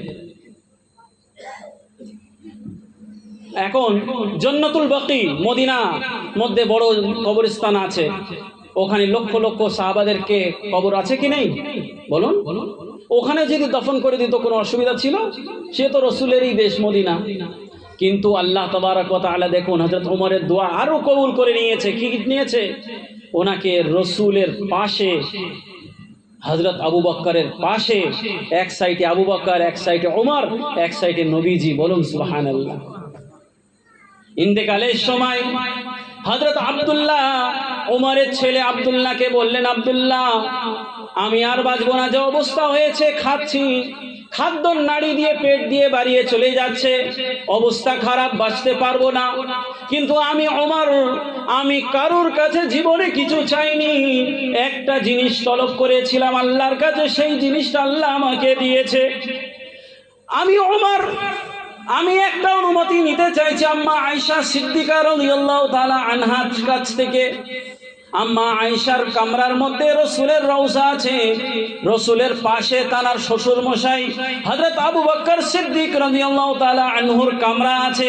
হযরত আয়েশার আব্বা জান এক সাইডে হযরত আয়েশা থাকতেন, আর দুটো কবর পাশাপাশি ছিল। হযরত ওমর বলছেন, আব্দুল্লাহ তুমি আম্মা আয়েশার কাছে গিয়ে বলবে আমার আব্বা জান আমিরুল মুমিনিন বলবে না, সাথে বলবে কি আমার আব্বা জান ওমর বলেছে আপনি যদি অনুমতি দিয়ে থাকেন আপনার আব্বা জানের পাশে, হযরত আবু বকরের পাশে আমার আব্বা জান এই জায়গাটা একটু নিতে চাইছে, যদি অনুমতি থাকে আপনার। কথা বুঝতে পারছেন তো? যা খাচ্ছে খাদ্য নালী দিয়ে সব বাড়িয়ে যাচ্ছে, অবস্থা ভালো না। শহীদ তো হয়েছেন, চেয়েছিলেন কি আর আল্লাহ দিচ্ছে কি? মানুষ যখন চায় তাহলে আল্লাহ তার থেকে চাওয়ার থেকে অধিক আল্লাহ তাকে দেয়, তা চাওয়াটাও সেইভাবে হওয়া দরকার। হযরত আয়েশা সিদ্দিকা যখন দেখছেন কে নবীজির খুব নিজের ঘনিষ্ঠ বন্ধু আমিরুল মুমিনিন, যাক আমি মনে করছিলাম আমার বাবার পাশে আমার কবর হোক, কিন্তু আমি ফৌকিয়ত দিয়েছি আমিরুল মুমিনিন হযরত ওমর খাত্তাব রাদিয়াল্লাহু তাআলা আনহুকে, তানার এইভাবে কি হোক, ওনার কবর হোক। তারপরে জানাজা আনার পরও আর একবার অনুমতি। আজও সেই মদিনা শরীফের রওজায়ে আতহারের পাশে নবীজির পাশে দুই বন্ধু এখনো শুয়ে আছে, বলুন সুবহানাল্লাহ। তা আল্লাহর কাছে চাইতে হবে মন কান দিয়ে, এমন না কে যেমন তেমন চেয়েছি ও হবে না। তো আল্লাহ কার শোনে? যারা মন দিয়ে দোয়া করে, মন দিয়ে যারা আল্লাহর কাছে চাই তাদের আল্লাহ আওয়াজটা শোনে। বনি ইসরাইলের মধ্যে একটা বান্দা ছিল, আবিদ ছিল, অনেক বড় আবিদ ছিল, কিন্তু কোনো গুনার মধ্যে সে গ্রেফতার হয়ে গিয়েছে। এখন যাই হোক গুনাহ করতো। বনি ইসরাইলের মধ্যে কি হতো, কোনো বি মানুষ রাত্রে জিনা করলে, শরাবনশি করলে দেয়ালে লেখা হয়ে যেত কি অমুক মানুষ রাত্রে গন্ডগোল করেছে, এইভাবে। কিন্তু আল্লাহ যদি আমাদের এই হতো তাহলে আমাদের কপালে কি দেয়ালে যদি লেখা হতো কি হতো বলুন? যদি আল্লাহ তাআলা আমাদের কপালে লিখে দিত কি অমুক বান্দা রাত্রে জিনা করেছে, তো আল্লাহর কত সাত্তারি, আমাদের গুনাহকে আল্লাহ পর্দাপোশি করেছে, তার শুকরিয়া আদায় করা দরকার কি দরকার না বলুন? তা সেই আবিদ গুনাহ করতো রাত্রে, এমনি ইবাদত করতো কিন্তু গুনাহ করতো, আর তার কাছে অনেক অর্থ ছিল। এমন একটা হলো সে অর্থ থাকার পর দেখছে আমার কাছে যে 5 লাখ টাকা ছিল, উদাহরণ বললাম, 500,000 দিনার ছিল, তা সেই 500,000 দিনার মধ্যে তো কিছু কম হয়নি। অথচ মুসা আলাইহিস সালাতু ওয়াস সালামের মুখ দিয়ে শুনছি বারবার কে মানুষ যখন গুনাহ করে তার অর্থ কম হয়ে যায়, তার নিয়ামত কম হয়ে যায়। মুসা আলাইহিস সালাম ওয়াজ করতেন, কিন্তু ও এটা বুঝতে পারছে না, আমি তো ইবাদত করেই যাই কিন্তু রাত্রে আবার গুনাহ করে যাই, গুনাহ কবিরা করে যাই। একদিন আল্লাহ তার কাশফ হয়ে তার স্বপ্নই এসে একটা বান্দা আওয়াজ দিচ্ছে কে ওগো শখস, ও ব্যক্তি, তুমি যে গুনাহ কবিরা করছো, এই গুনাহ কবিরা করার ক্ষেত্রে তুমি যে আগে রাত্রে নামাজ পড়ছিলে, তাহাজ্জুদের নামাজ পড়ছিলে, তাহাজ্জুদের নামাজের পরে আল্লাহর কাছে গিড়গিড়ে আহজারি করে কান্নাকাটি করে আল্লাহর কাছে চাইছিলে, সেটা কি আর হচ্ছে? তো বলছে না, তো সেটা আর হচ্ছে না। বলছে এই তো আল্লাহর বড় নেয়ামত আল্লাহ টেনে নিয়েছেন, পয়সা না, পয়সা তো আল্লাহ টানতেও পারে, কিন্তু তার থেকে সব থেকে বড় তৌফিক এমন একটা বান্দা আছে কে দোয়া করালে 1 মিনিটের মধ্যে শেষ করে দাও। 5 মিনিট যদি দোয়া হয়, ঘড়ি দেখবে ইমাম সাহেব কি ব্যাপার আর 5 মিনিট দোয়া করলেন, যদি 10 মিনিট হয় কি ব্যাপার, গরিব বাবা বলে কি বলে না? এই যারা ছটপট ছটপট করে এদের অন্তরকে আল্লাহ তাআলা একদম সিল করে দিয়েছে, আল্লাহর কাছে তাবার তৌফিক নেই তাদের। তারপরে হুজুরের কাছে গিয়ে, হুজুর একটু তদবির করে দেন, ব্যবসায় কাজ হচ্ছে না, বাড়ি অশান্তি হচ্ছে, বউর স্ত্রীর শরীর খারাপ, বাচ্চা অসুস্থ, তা কি করবে আল্লাহ? তোর অন্তরে সিল মারা। তৌফিক আল্লাহ তাআলা সালাব করে নিয়েছেন, তৌফিককে কেড়ে নিয়েছেন। 2-4 মিনিট, 5 মিনিট, 10 মিনিট এমনও বান্দা আছে যে 1 ঘন্টা আল্লাহর সামনে কাঁদে। কোন বান্দা দোয়া করে কিন্তু আল্লাহ তাআলা কখনো তার দোয়াকে ফৌরান সঙ্গে সঙ্গে আল্লাহ কবুল করে যেটা চেয়েছিল তার বিনিময়ে দিয়ে দেয়। হাদিস শরীফের মধ্যে বলা হয়েছে অনেক মানুষ দোয়া করে যে আল্লাহ তার দোয়া কবুল করে কিছু দেয় না। ধরুন চেয়েছিল, অনেক মাল দৌলত চেয়েছিল, সম্পত্তি চেয়েছিল, আল্লাহর কাছে আল্লাহ দেয়নি, গরিবই আছে, কিন্তু এমন একটা অ্যাক্সিডেন্ট থেকে আল্লাহ তাকে বাঁচিয়েছে। ধরুন দুজন যাচ্ছিল বাইকে, সে বেঁচে গেল, সাথে যে ছিল মারা গিয়েছে। তো আল্লাহর রসুল বলছেন আল্লাহ যদি তার দোয়া কবুলও না করে থাকে, তার বালা মুসিবতকেও দূর করে থাকে। বলুন সুবহানাল্লাহ।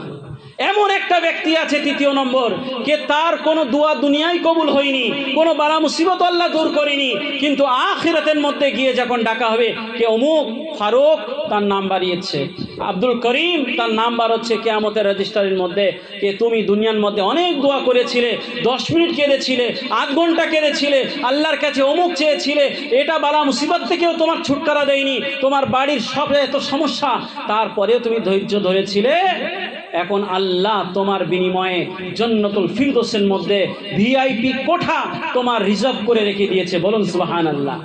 তখন বান্দা বলবে আল্লাহ দুনিয়ায় যদি কোনো দোয়া আমার কবুল না হতো তাহলে ভালো হতো। বলুন সুবহানাল্লাহ। মিশকাত শরীফের হাদিস আমি আপনাদেরকে শোনাচ্ছি, এই পকেটের কথা নাই, বলে আল্লাহ রসুল বলেছেন।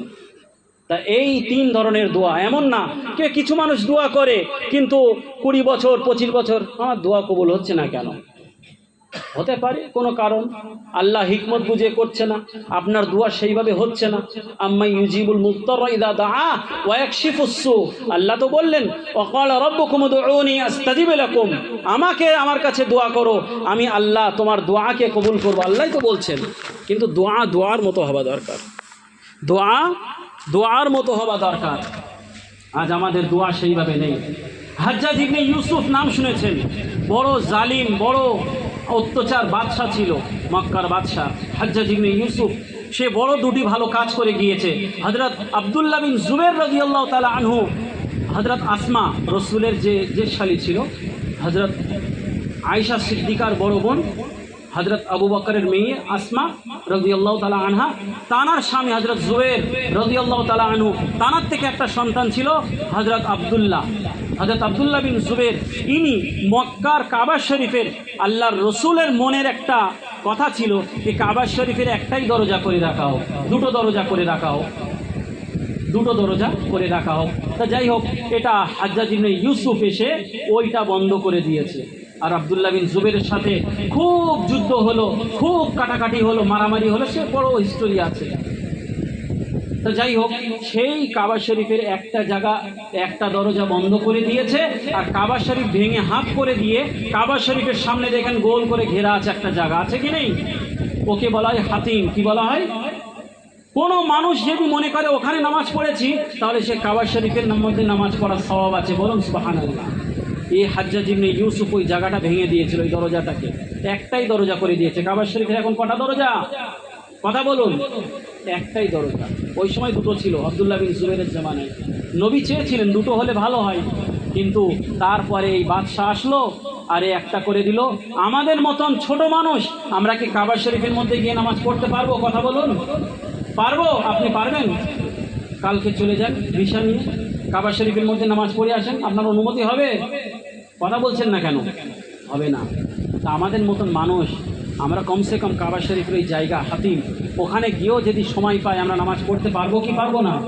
তো হাজ্জাজ ইবনে ইউসুফের একটা কাজ এটা ভালো, আর একটা কাজ ছিল কোরআন, যাকে নেড়া আরবি বলা হয়, আমরা বাংলায় যেটা বলি, यानी কোনো জবর জের পেশ তানবিন তার মধ্যে কিছু ছিল না। হযরত উসমান গনি রাদিয়াল্লাহু তাআলা আনহু যে কোরআন শরীফটা লিখিয়েছিলেন, সেই কোরআন পুরো নেড়া আরবি, यानी ওরা আরবরাই পড়তে পারতো, আমরা পড়তে পারবো না। ও পূর্ণ নুসখা এখনো মিউজিয়ামের মধ্যে আছে, মক্কার মিউজিয়ামের মধ্যে হযরত উসমানের হাতের লেখা এখনো সেই রাখা আছে। তো যাই হোক, সেই কোরআন আমরা পড়তে পারবো না। হাজ্জাজ ইবনে ইউসুফ অনেক বড় আলেম ছিল, অনেক বড় গ্রামারের বড় আলেম ছিল, আদব ছিল। ওই লোক জবর জের পেশ আমরা যেরকম কোরআন দেখি না, এটা করিয়েছিল। এই দুটো কর্ম ভালো, কিন্তু ও সাহাবাদেরকে হত্যা করেছে, তাবিঈনদেরকে হত্যা করেছে, অনেক কাটাকাটি করেছে। জুম্মার নামাজ পড়াতো, ডাইরেক্ট 2 ঘন্টা 4 ঘন্টা বক্তব্য রাখতো, 2 ঘন্টা।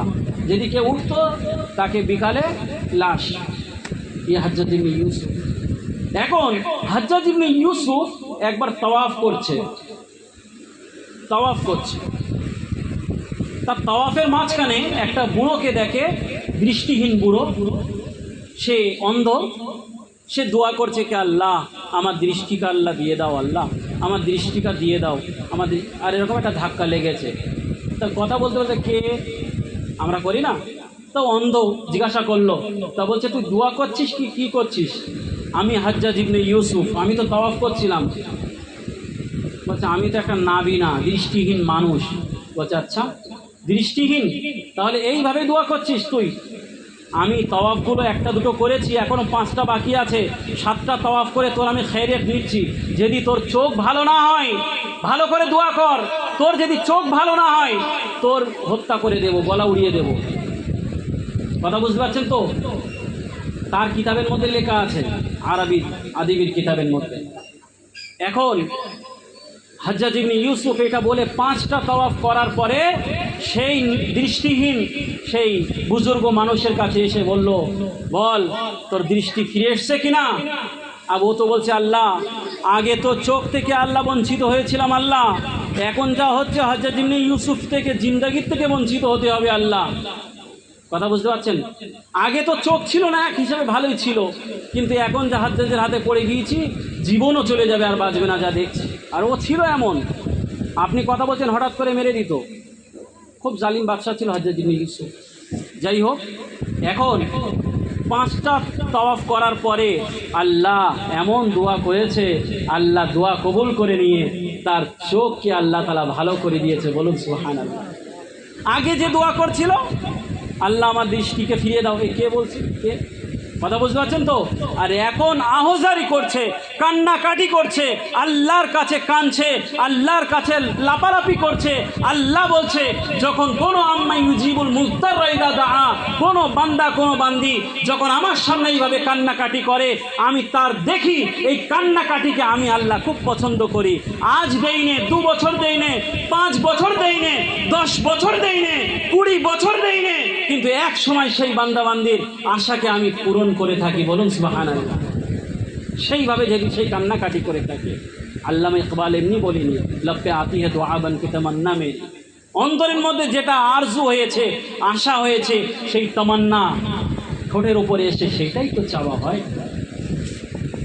তো হাজ্জাজ ইবনে ইউসুফ যখন দেখলো যে বুজুর্গ মানুষ আল্লাহ তাকে সুস্থ করে দিয়েছেন, বলছে দেখ আমি আগে তুই দৃষ্টির থেকে তুই অন্ধ ছিলি, কিন্তু এখন আমি তোকে ধমক দিয়েছি, এই হুমকি দেওয়ার পরে আল্লাহর কাছে কেমন কান্নাকাটি করেছিস।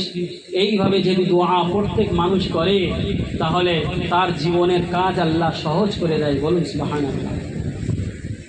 তা আমাদেরকে ভাই চাইতে হবে আল্লাহর কাছে, এইভাবেই চাইতে হবে, এইভাবেই আল্লাহর কাছে আমাদেরকে চাইতে হবে। যে আল্লাহর সামনে আমি কোরআন শরীফ থেকে 2টো ঘটনা, একটা সূরা মরিয়মের আর একটা সূরা রা'দের মধ্যে একটা ঘটনা আছে, কিছু ঘটনা, 2টো ঘটনা আপনাদের সামনে রাখবো। আম্বিয়া আলাইহিস সালাতু ওয়াস সালামের ঘটনা, আল্লাহর কাছে চাবার ব্যাপারে। কোরআন শরীফের মধ্যে আল্লাহ অনেক আয়াতের মধ্যে বলেছেন, কিন্তু উদাহরণস্বরূপে 2টো ঘটনা আল্লাহ বর্ণনা করেছেন। এমনি আরও আছে, আমি আপনাদের সামনে 2টো ঘটনা যেগুলো আম্বিয়া আলাইহিস সালামের ঘটনা কোরআন শরীফের মধ্যে উল্লেখ করা হয়েছে, এইটাই আমি আপনাদের সামনে রাখবো। এখন হযরত ওমর রাদিয়াল্লাহু তাআলা আনহু আল্লাহর কাছে চেয়েছেন, পেয়েছেন। এই হাজ্জাজ ইবনে ইউসুফের যুগের মধ্যে চেয়েছে, পেয়েছে। ওয়াহাব ইবনে মুনিয়া একটা তাবিঈন আছে, একটা হাদিসের রাবি, মুস্তাদরাক হাকিম হাদিস, তাদের একটা রাবির মধ্যে একটা বনি ইসরাইল একটা মানুষের ঘটনা নকল করেছে। বনি ইসরাইল মুসা আলাইহিস সালামের যুগে বনি ইসরাইল একটা মানুষের ঘটনা সে বর্ণনা করেছে। কে ওয়াহাব ইবনে মুনিয়া বর্ণনা করছে যে একটা মানুষ খুব খারাপ, মানুষদেরকে পরেশান করত, বিভিন্ন রকম মদ পান করত, বিভিন্ন রকম খারাপ জিনার মধ্যে লিপ্ত হতো, মানুষরা একবার মানা করেছে শুনেনি, দুবার মানা করেছে শুনেনি, তিনবার মানা করেছে শুনেনি। মানুষরা বাধ্য হয়ে তাকে গ্রামের বাইরে মারধর করে তাকে একদম পা হাত ভেঙে দিয়ে ছেড়ে এসেছে। এখন গ্রামের বাইরে যখন ফিরে এসেছে, এখন সে দেখছে আমার আগেও কেউ নেই, পিছনেও কেউ নেই, ডানেও কেউ নেই, বামেও কেউ নেই। এখন আমার ধারে পাশে কোনো মানুষ আসে না, ধারে পাশে কেউ আসে না, কি হবে? সেই জন্য সে আল্লাহর দিকে তাকিয়েছে। আল্লাহর দিকে তাকাতে তাকাতে আল্লাহর কাছে বলছে, আল্লাহ, আমি যদি জানতাম যে আপনি আমাকে যদি ক্ষমা করতেন, আপনি আমাকে ক্ষমা করলে আপনার মর্যাদার মধ্যে কিছু কমি চলে আসবে, কিছু লঘু হয়ে যাবে। আমি যদি জানতাম যে আমাকে ক্ষমা করার সাথে সাথে আমার তওবাকে ক্ষমা করে আমার এই দোয়াকে তলব করে আপনি কবুল করে নিয়ে আমাকে আপনি জান্নাতের মধ্যে যদি রাখতে পারতেন, এটা আমি যদি জানতাম তাহলে আগেই আমি করতাম, আমার সেই তৌফিক ছিল না। কিন্তু আল্লাহ, আপনার দিকে আমি আশ্রয় নিয়ে আপনার কাছে দোয়া করছি, আর আমার কেউ দেখার মানুষ নাই বলে মারা গিয়েছে। হযরত মুসা আলাইহিস সালাতু ওয়াস সালামকে আল্লাহ স্বপ্ন দেখিয়েছেন, খাবে দেখিয়েছেন যে মুসা আউসিলহু, তার গোসল দিয়ে থাকো, আর সাথে সাথে ওয়াসাল্লি আলাইহি, তার জানাজার নামাজ পড়িয়ে থাকো।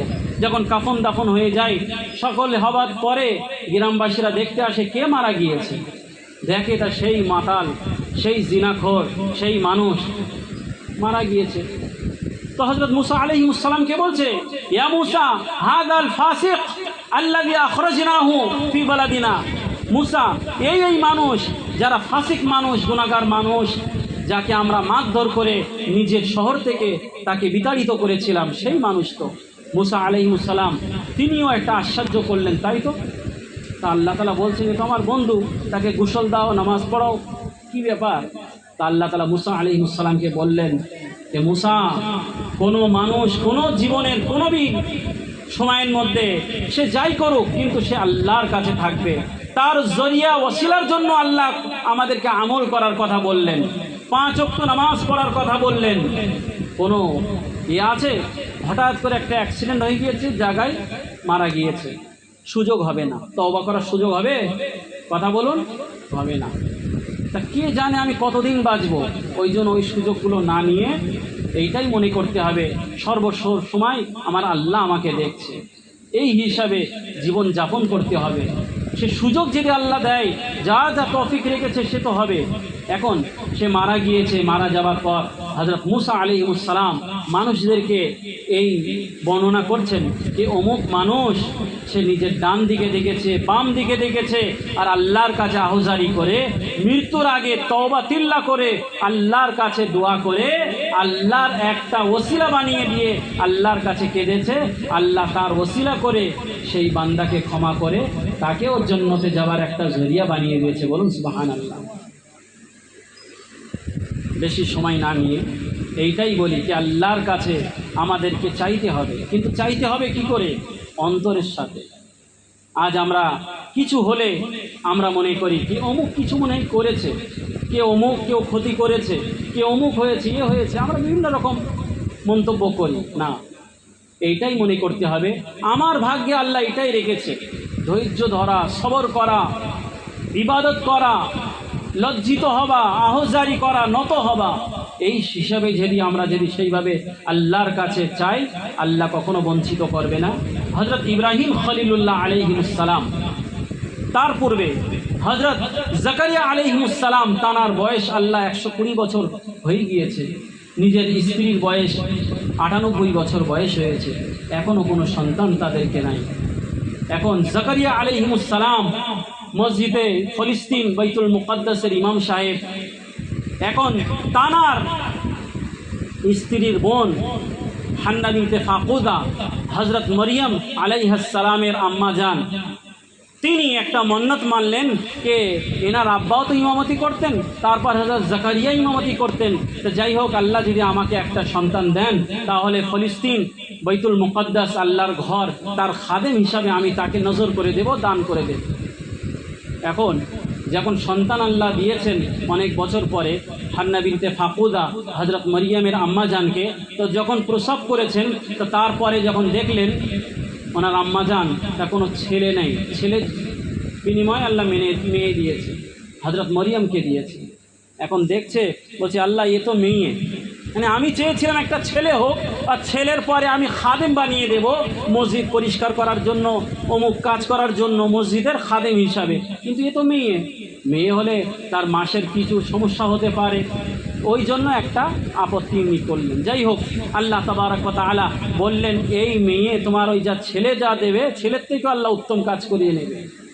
তো এখন মসজিদের খাদেমের মধ্যে অনেকের মধ্যে হযরত জাকারিয়াও আছেন, এখন মসজিদে দান করে দিয়েছেন, yani তাকে নজর করে দিয়েছেন মসজিদের খাদেম হিসাবে। জাকারিয়া আলাইহিমুস সালাম তিনি মনে করলেন যে আমারই তো যে শালীর মেয়ে, তা আমি ওর খালো, তা আমি রেখে নেই। অন্য খাদিমরা বলছে না, মরিয়মকে আমরাই রাখবো। তো এক কাজ করা যাক, কুরআনদাজি করা হোক। উর্দুনের সমুদ্রের মধ্যে ওই যুগে কলম ফেলা হতো, আমাদের যুগে যেরকম চিঠি ফেলা হয়, পয়সা ফেলা হয়, ওই যুগে কলম ফেলা হতো। তা কলম ফেলেছে, হযরত জাকারিয়া আলাইহিস সালামের নাম এসেছে। তো জাকারিয়া আলাইহিস সালামকে আল্লাহ কফিল বানিয়ে দিয়েছে, তিনি দায়িত্ব অভিভাবক হিসাবে। এখন জাকারিয়া আলাইহিস সালাম মসজিদের একটা কোণা এক সাইডে মরিয়মের কামরা বানিয়ে দিয়েছেন, মাঝে মাঝে দেখাশুনো করতেন, যেতেন, প্রয়োজনীয় কোনো জিনিস লাগলে ওখানে দিতেন। কোরআন শরীফের মধ্যে আল্লাহ তাবারক ওয়া তাআলা জানিয়েছেন, إذ قالت امرأة عمران ربي إني نذرت لك ما في بطني محررا فتقبل مني। হযরত মরিয়ম আলাইহিস সালাতু ওয়াস সালামের হযরত মরিয়ম আলাইহিস সালামের আম্মা জান হান্না বিনতে ফাকুদা একবার নজর মেনেছেন, মান্নত মেনেছেন, আল্লাহ আমার যদি পেটের মধ্যে, গর্ভের মধ্যে যদি কোনো সন্তান হয়ে থাকে আমি নজর করে দেব মসজিদ আকসার জন্য। যখন দেখলেন কে পুত্র সন্তানের জায়গায় সেই মহিলা নারী সন্তান, সেই সন্তানকে দেখে যেন আপত্তি মতন করলেন। তারপরে আল্লাহ বললেন কোনো অসুবিধা নেই, আল্লাহ ওহী করে বললেন কোনো অসুবিধা নেই, এই মসজিদের জন্য নজর করে দেওয়া হোক। ওয়াকাফালাহা জাকারিয়া, হযরত জাকারিয়া আলাইহিস সালাম কাফালাত করতে লাগলেন। হযরত জাকারিয়া আলাইহিস সালাম অভিভাবক হিসাবে তার দেখাশোনা করতেন, একদিন না, দুদিন না, অনেক দিন করে যেতেন। এমন এক সময় আসলো, হযরত মরিয়ম আলাইহিস সালামের কামরার মধ্যে এমন কিছু ফ্রুটস পেয়েছে, এমন কিছু ফল পেয়েছে, এমন কিছু বস্তু পেয়েছে, এমন একটা জিনিস পেয়েছে যেগুলো এমন জুবানের উপর বর্ণনা করার মতো না। অসময়ের ফল পেয়েছে, যেমন এখন আমের সিজন নেই, কিন্তু যদি কোনো জায়গায়, এখন তো আমের অনেক সিজন বিভিন্ন জায়গায় হতে পারে, 12 মাসই আম হয়ে থাকে, ওই যুগের মধ্যে ছিল না। এমন গরমের সময় ঠান্ডার ফল, ঠান্ডার সময় গরমের ফল, বিভিন্ন রকম ফল ফ্রুট পেয়েছিল। হযরত জাকারিয়া আলাইহিস সালাম বললেন, মরিয়ম কোথা থেকে এসেছে, কোথা থেকে নিয়ে এসেছো, কি ব্যাপার? আমি ছাড়া এই কামরায় অন্য কেউ আসে না, এই ফল, এই ফ্রুটগুলো কোথা থেকে আসলো? মরিয়ম তিনি তো যেমন ছিলেন বাচ্চা, তা উনি ইবাদত করতেন আল্লাহর, আর সেইভাবে শরীয়ত মেনে চলতেন। তো জাকারিয়া আলাইহিস সালাম দিয়েছেন, আন্না লাকি হাদা, মরিয়ম কি ব্যাপার, এই ফল কোথা থেকে এসছে? এত সুন্দর সুন্দর ফল, এ তো এখন সে দুনিয়ার কোন কোনায় আছে, আর এখন পাওয়া যাবে না। সে এখন এই গরমের সময় শীতের ফল, শীতের সময় গরমের ফল, এখন তো অ্যাভেলেবেল আছে বিভিন্ন জায়গায়, ওই যুগে কোথায় ছিল? আর বিভিন্ন রকম ফল ফ্রুটস। আন্না লাকি হাদা, মরিয়ম আলাইহিস সালাম বলছেন যে হুয়া ইনদিল্লাহ, এই ফল কোথা থেকে আসছে? কথা বলুন, আল্লাহর নিকট থেকে আসছে। হযরত জাকারিয়া আলাইহিস সালাম 120 বছর বয়স পেয়েছেন, তার স্ত্রীর 98 বছর বয়স, কোনো সন্তান নেই। তিনি দোয়া করতেন, ফিলিস্তিন বাইতুল মুকাদ্দাসের বড় ইমাম সাহেব, কোনো বাচ্চা কাচ্চা নেই, আল্লাহর কাছে চাইছেন। কিন্তু একটা বিশ্বাস যে একটা আলাদা জিনিস, আর একটা চোখে দেখে তার উপরে একটা আকৃষ্ট হওয়া আর একটা আলাদা জিনিস। বলুন সুবহানাল্লাহ। হযরত জাকারিয়া আলাইহিস সালাম আকৃষ্ট হয়ে বললেন, হুনালিকা দাআ জাকারিয়া রাব্বা ক্বালা রাব্বি হাবলি মিন লাদুনকা যুররিয়াতান তাইয়্যিবা مجيبة إنك سميع الدعاء ওই সময় জাকারিয়া আলাইহিস সালাম দুটো হাত তুলে বলেন, আল্লাহ আমার কোনো সন্তান নেই, আমার কোনো ওয়ারিস নেই, আপনি আমার ওয়ারিস বানিয়ে দিন, আমার একটা সন্তান আপনার নিকট থেকে তৈয়ব বানিয়ে দিন। সূরা মারইয়ামের মধ্যে বললেন, ইন্নী ওয়াহানাল আযমু মিন্নী ওয়াশতাআলা রাসু শাইবা। হযরত জাকারিয়া আলাইহিস সালাম বিভিন্ন রকম আল্লাহর কাছে বললেন, আল্লাহ আমার কোনো সন্তান নেই, আমি সন্তানহীন হয়ে আছি, আমার স্ত্রী বাঁঝ হয়ে আছে, কিন্তু সন্তান আসার কোনো এ নেই। আল্লাহ বলছেন, জাকারিয়া চিন্তা করার প্রয়োজন নেই, আমি সন্তান তোমাকে দেওয়ার নিয়ত করে নিয়েছি, তোমার সুসংবাদ দিচ্ছি, একটা সন্তান। ইয়া জাকারিয়া ইয়া জাকারিয়া ইন্না নুবাশশিরুকা বিগুলামিন ইসমুহু ইয়াহইয়া লাম নাজআল লাহু মিন ক্বাবলু সামিয়া। জাকারিয়া চিন্তা কোনো করার দরকার নেই, একটা সন্তান তোমাকে দেব, ওই সন্তানের নাম ইয়াহইয়া রাখবে। এর পূর্বে এই ইয়াহইয়া নামে কোনো সন্তান দুনিয়ার মধ্যে জন্মগ্রহণ করেননি, বলুন সুবহানাল্লাহ। এমন একটা সন্তান যে মার কোল থেকে আল্লাহ তাকে নবী বানিয়ে দেবে। তখন বললেন, আল্লাহ সন্তান দেবেন তাই কি এই অবস্থায়? তো আল্লাহ বলছেন হ্যাঁ। জাকারিয়া আলাইহিস সালাম বলছেন, কি এই বুড়ো অবস্থায়, এই যে বয়স হয়ে গেছে এই অবস্থায়, না যুবকের দিকে ফিরিয়ে সন্তান দেবেন? তো আল্লাহ বলছে হ্যাঁ, ক্বালা কাযালিক, এই অবস্থায়। কিন্তু তার কোনো চিহ্ন? জাকারিয়া আলাইহিস সালামকে বললেন, 3 দিনের জন্য তোমার কথা বন্ধ হয়ে যাবে, তুমি মানুষদের সাথে ইশারা ইঙ্গিতে কথা বলবে, 3 দিনের জন্য তোমার কথা বন্ধ হয়ে যাবে, তুমি মানুষের সাথে কালাম করতে পারবে না, কথা বলতে পারবে না। জাকারিয়া আলাইহিস সালাম আল্লাহর কাছে চেয়েছেন, আল্লাহ তাবারক ওয়া তাআলা তানাকেও সন্তান দিয়ে কোরআনের মধ্যে, আল্লাহ সূরা মারইয়ামের মধ্যে আর তৃতীয় পারা সূরা আলী ইমরানের মধ্যে আল্লাহ লিপিবদ্ধ করে কিয়ামত পর্যন্ত মানুষের জন্য বলেছেন যে যারা আল্লাহর কাছে চায় আল্লাহ তাদের দোয়াকে কখন রদ করে না, বলুন সুবহানাল্লাহ। হযরত ইব্রাহিম আলাইহিস সালাম তানার কাছে লূত আলাইহিস সালামের কওম যারা বিভিন্ন রকম গুনাহের মধ্যে জড়িত ছিল, বেহায়াইর কাজ করত, জিনা করত, লাওয়াতাত করত, বিভিন্ন রকম বেহায়াইর কাজ, ছেলের সাথে মেয়ের সাথে বিভিন্ন রকম বেহায়াইর কাজ হতো। ওই লূত আলাইহিস সালামের সম্প্রদায়কে দুটো ফেরেশতা মানুষের রূপ ধারণ করে হযরত ইব্রাহিম আলাইহিস সালাম, এক শহরে হযরত ইব্রাহিম আছে আর এক শহরে হযরত লূত আলাইহিস সালাম আছে। ইব্রাহিমের কাছে এসেছেন আর হযরত ইব্রাহিম আলাইহিস সালামের কাছে এসে সর্বপ্রথম মানুষের রূপ ধারণ করে দুটো ফেরেশতা এসেছেন। ইব্রাহিম আলাইহিস সালাম একটা গরুর একটা ছোট বাছুর বার করে জবাই করেছেন। আর ইব্রাহিম আলাইহিস সালাম সর্বপ্রথম মেহমানদারি সর্বপ্রথম যিনি রীতি চালু করেছেন হযরত ইব্রাহিম খলিলুল্লাহ আলাইহিস সালাম, বলুন সুবহানাল্লাহ। ওই দুটো মানুষকে দেখে উনি জবাই করার পরে ভুনা করার পরে সাজিয়ে প্লেট সামনে রেখেছে, বলছে আসসালামু আলাইকুম। ওয়ালাইকুম আসসালাম।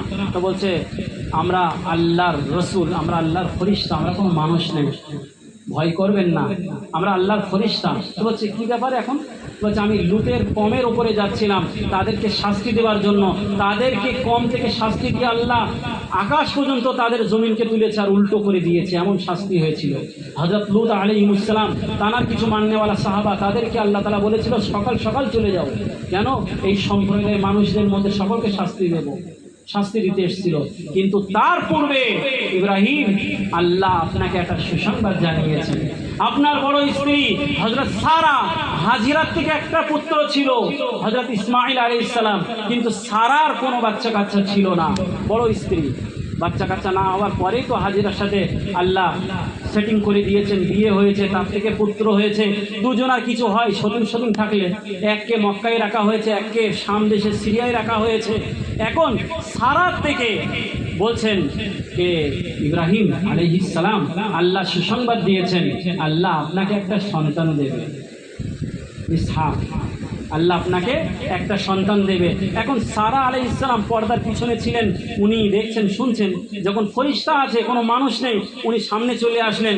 ফাদাহিকাত, হ্যাঁ, তিনি একটু হাসলেন, মিষ্টি হাসলেন, বলছে আমাকে এই বুড়ি বেলায় আর এই বয়স অবস্থায় আল্লাহ আমাকে সন্তান দেবেন, আর আমার স্বামী এই বুড়ো হয়েছে, এত বয়স হয়ে গিয়েছে, এখন অবস্থায় সন্তান দেবেন? তো ফেরেশতা বললেন হ্যাঁ আলিদু আনা, হ্যাঁ এইভাবে আল্লাহ আপনাকে সন্তান দেবেন। এইভাবেই আল্লাহ নিজের কুদরতকে আল্লাহ দেখাতে চাইছেন। কেন? হযরত ইব্রাহিম আলাইহিস সালাম যেই মেহমানদারি করেছিলেন, যেই গরুর বাছুরকে জবাই করে খাওয়াবার চেষ্টা করেছিলেন, আল্লাহর কাছে দোয়া করেছিলেন, আজ আমার বাড়ি মেহমান এসেছে, আল্লাহ খুশ হয়ে এই সুসংবাদের জন্য আল্লাহ আমাদেরকে আপনার আগে এখানে পাঠিয়েছে। তারপরে লুতের সম্প্রদায়ের উপরে গিয়ে হযরত লুত আলাইহিস সালামের কওমের উপরে আযাব আর গজব দেব, তো আল্লাহ সুসংবাদ দিয়েছেন। আর এইভাবে করে একটা পুত্র সন্তান হযরত ইসহাক আলাইহিস সালাম আল্লাহ তাকে দিয়েছেন। বলুন সুবহানাল্লাহ। শুধু সন্তানের ব্যাপারে না, কোনো জিনিসের ব্যাপারে আল্লাহ তাবারক ওয়া তাআলা এইভাবে রেখেছেন। আল্লাহর কাছে যখন কোনো মানুষ চায়, আল্লাহ তাকে অবশ্যই দেয়। মুসলিম শরীফ, বুখারী শরীফে একটি হাদিস আছে, তিনটে বন্ধু একটা গুহার মধ্যে গিয়েছে, চটান পাথর এসে পড়ে গিয়েছে।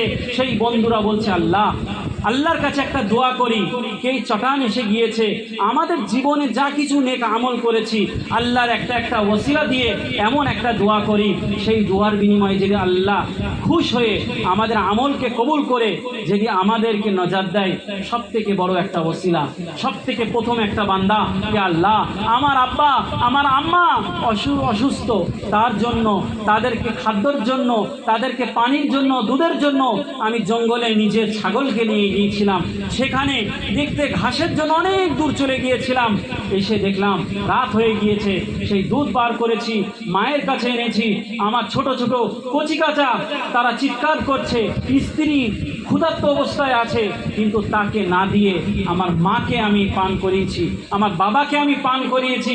আল্লাহ যদি তুমি খুশি হয়ে আমার এই আমলকে খুশি হয়ে যদি আমার দোয়াকে কবুল করে থাকো, আল্লাহ আপনার কাছে দোয়া করছি, আল্লাহ এই গুহার থেকে আমাকে নাজাত দেবেন। বলুন সুবহানাল্লাহ। আল্লাহ তাআলা একটু চটানকে সরিয়ে দিয়েছে।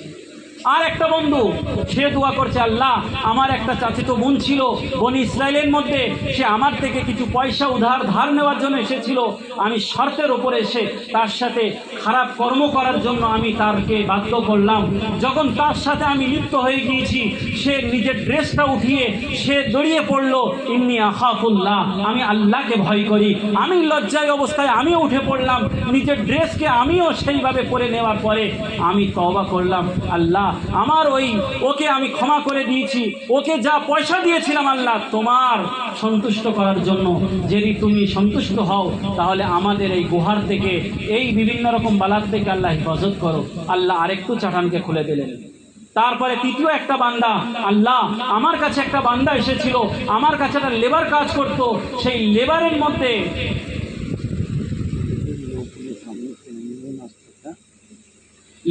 মধ্যে এমন একটা লেবার ছিল যে আমানতদার মানুষ, আমার কাজ করে গিয়েছে, কাজ করার পরে সে পয়সা গ্রহণ করেনি, বেতন গ্রহণ করেনি, চলে গিয়েছে। সেই মানুষকে, সেই লেবারকে আমি চিনতাম না কে মানুষ, তার বাড়ি কোথায়, আমি খুঁজেছি পাইনি। তার 50 টাকা হোক 500 টাকা হোক, ওই পয়সা দিয়ে আমি ডিম কিনেছি, ডিম থেকে মুরগি কিনেছি, মুরগির থেকে ছাগল কিনেছি, ছাগল থেকে গরু কিনেছি, গরুর থেকে উট কিনেছি, বড় একটা গোয়াল ঘর বানিয়েছি, সেই গোয়াল ঘরের মধ্যে অসংখ্য পশু, অসংখ্য ছাগল, অসংখ্য ভেড়া রাখা আছে।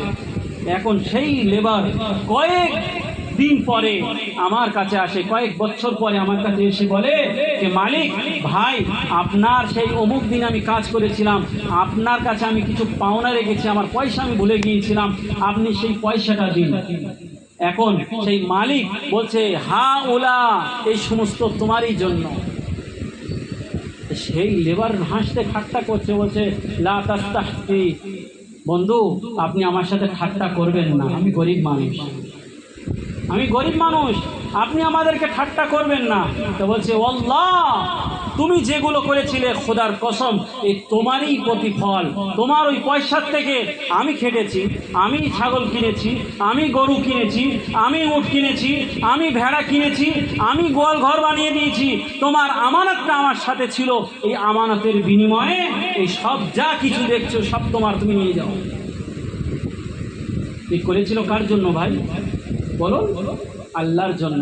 মুসলিম শরীফ বুখারী শরীফের হাদিস বর্ণনা করছে, আল্লাহর জন্য করেছিল। আল্লাহ তাআলা সন্তুষ্ট হয়ে আল্লাহ সেই চটানকে সরিয়ে দেন। আর তিন বন্ধু একটা নিজের ভালো আমল যারা আল্লাহর কাছে চেয়েছেন, আল্লাহ এটা কবুল করে নিয়ে, তার ওসিলা করে নিয়ে, আল্লাহ তাবারক ওয়া তাআলা এই ওসিলা করে নিয়ে আল্লাহ তাদেরকে নজাত দিয়েছে। একটু আগে আগে চলে আসুন ভাইজান, পিছনে লোক ঘুরে যাচ্ছে, দাঁড়িয়ে আছে অনেক ভাইরা, চলে আসুন, খুব তাড়াতাড়ি শিগগিরই শেষ করে দেব। এখনও তো 1.5 ঘন্টাও হয়নি, আমি তো এসছি তো জানেন। তো যাই হোক, একটু আগে আগে চলে আসুন। তা আল্লাহর কাছে চাইতে হবে। আল্লাহ বলছেন ইয়্যাকা না'বুদু ওয়া ইয়্যাকা নাস্তাঈন, আল্লাহ আপনারই আমরা ইবাদত করি আর আপনার কাছে আমরা সাহায্য তলব করি। এই 4 নম্বর আয়াত। তারপরে আল্লাহ বলছেন ইহদিনাস সিরাতাল মুস্তাকিম, আল্লাহকে বলছেন আল্লাহ আমাদেরকে সঠিক সরল পথের উপরে আল্লাহ পরিচালিত করুন।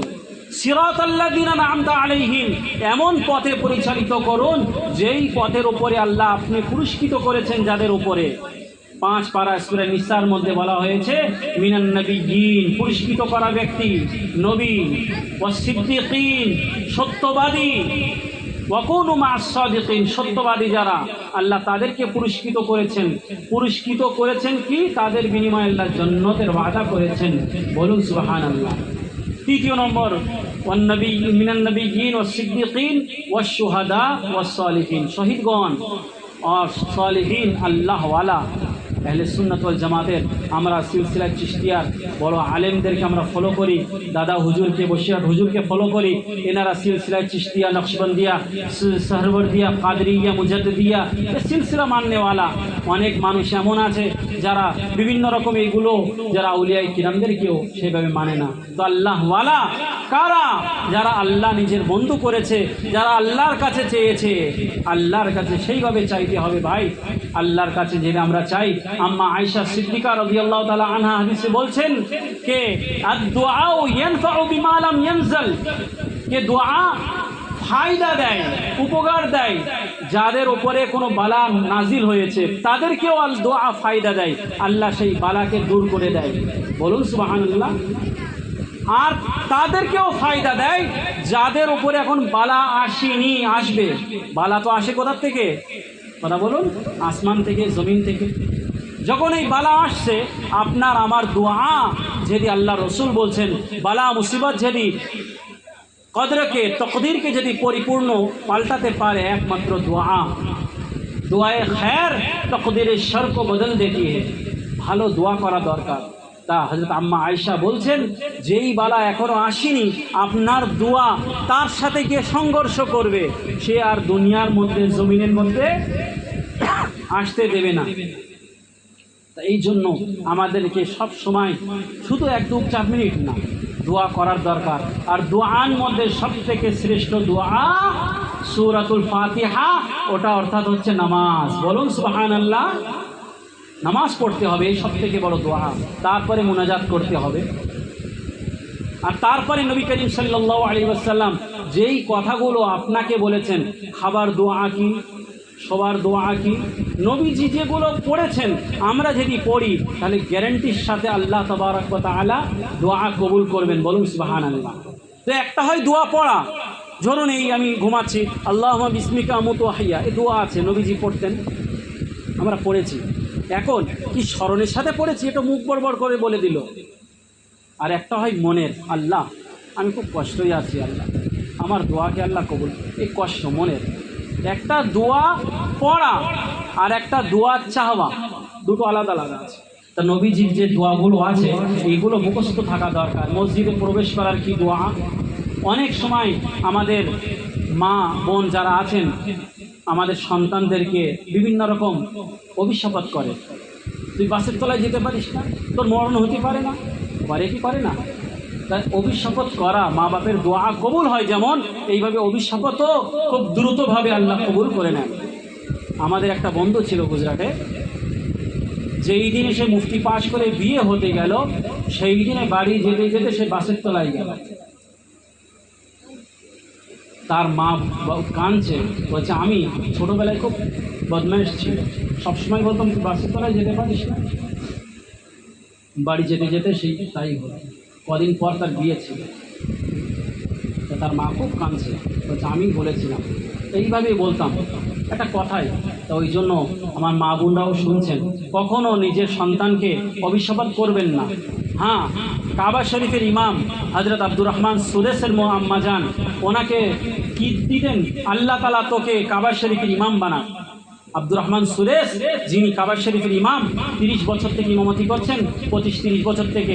উনি নিজের ঘটনার মধ্যে বলছেন যে আমি ছোটবেলায় খুব বদমাইশ ছিলাম, আমার মা যখন রাগান্বিত হতেন আমাকে শুধু অভিশাপ করতেন, অভিশাপের জায়গায় দোয়া দিতেন যে আল্লাহ তাআলা তোর কাবার ইমাম বানা। কি দিতেন? আল্লাহ তোর কাবার ইমাম বানা। তো আল্লাহ তাআলা কাবার ইমাম বানিয়েছে। মা বাপের দোয়াও কবুল হয়, দোয়াও কবুল হয়। এই জন্য আল্লাহওয়ালাদের কাছে দোয়া নেবেন। হ্যাঁ, নবীজি আলাইহিস সালামের কাছেও দোয়া নিয়েছেন, হযরত ওমর ফারুকের কাছে নবীজিও দোয়া চেয়েছেন। হ্যাঁ, নবীজির কোনো দোয়ার প্রয়োজন আছে বলুন? আছে? গজওয়ায়ে বদরের মধ্যে আল্লাহ বলছেন লাকাদ নাসারাকুমুল্লাহু বিবদরি ওয়া আনতুম আযিল্লাহ। নবীজি কোনো চিন্তার বিষয় নেই, 313কে আল্লাহ বিজয় দেবে। বলুন সুবহানাল্লাহ।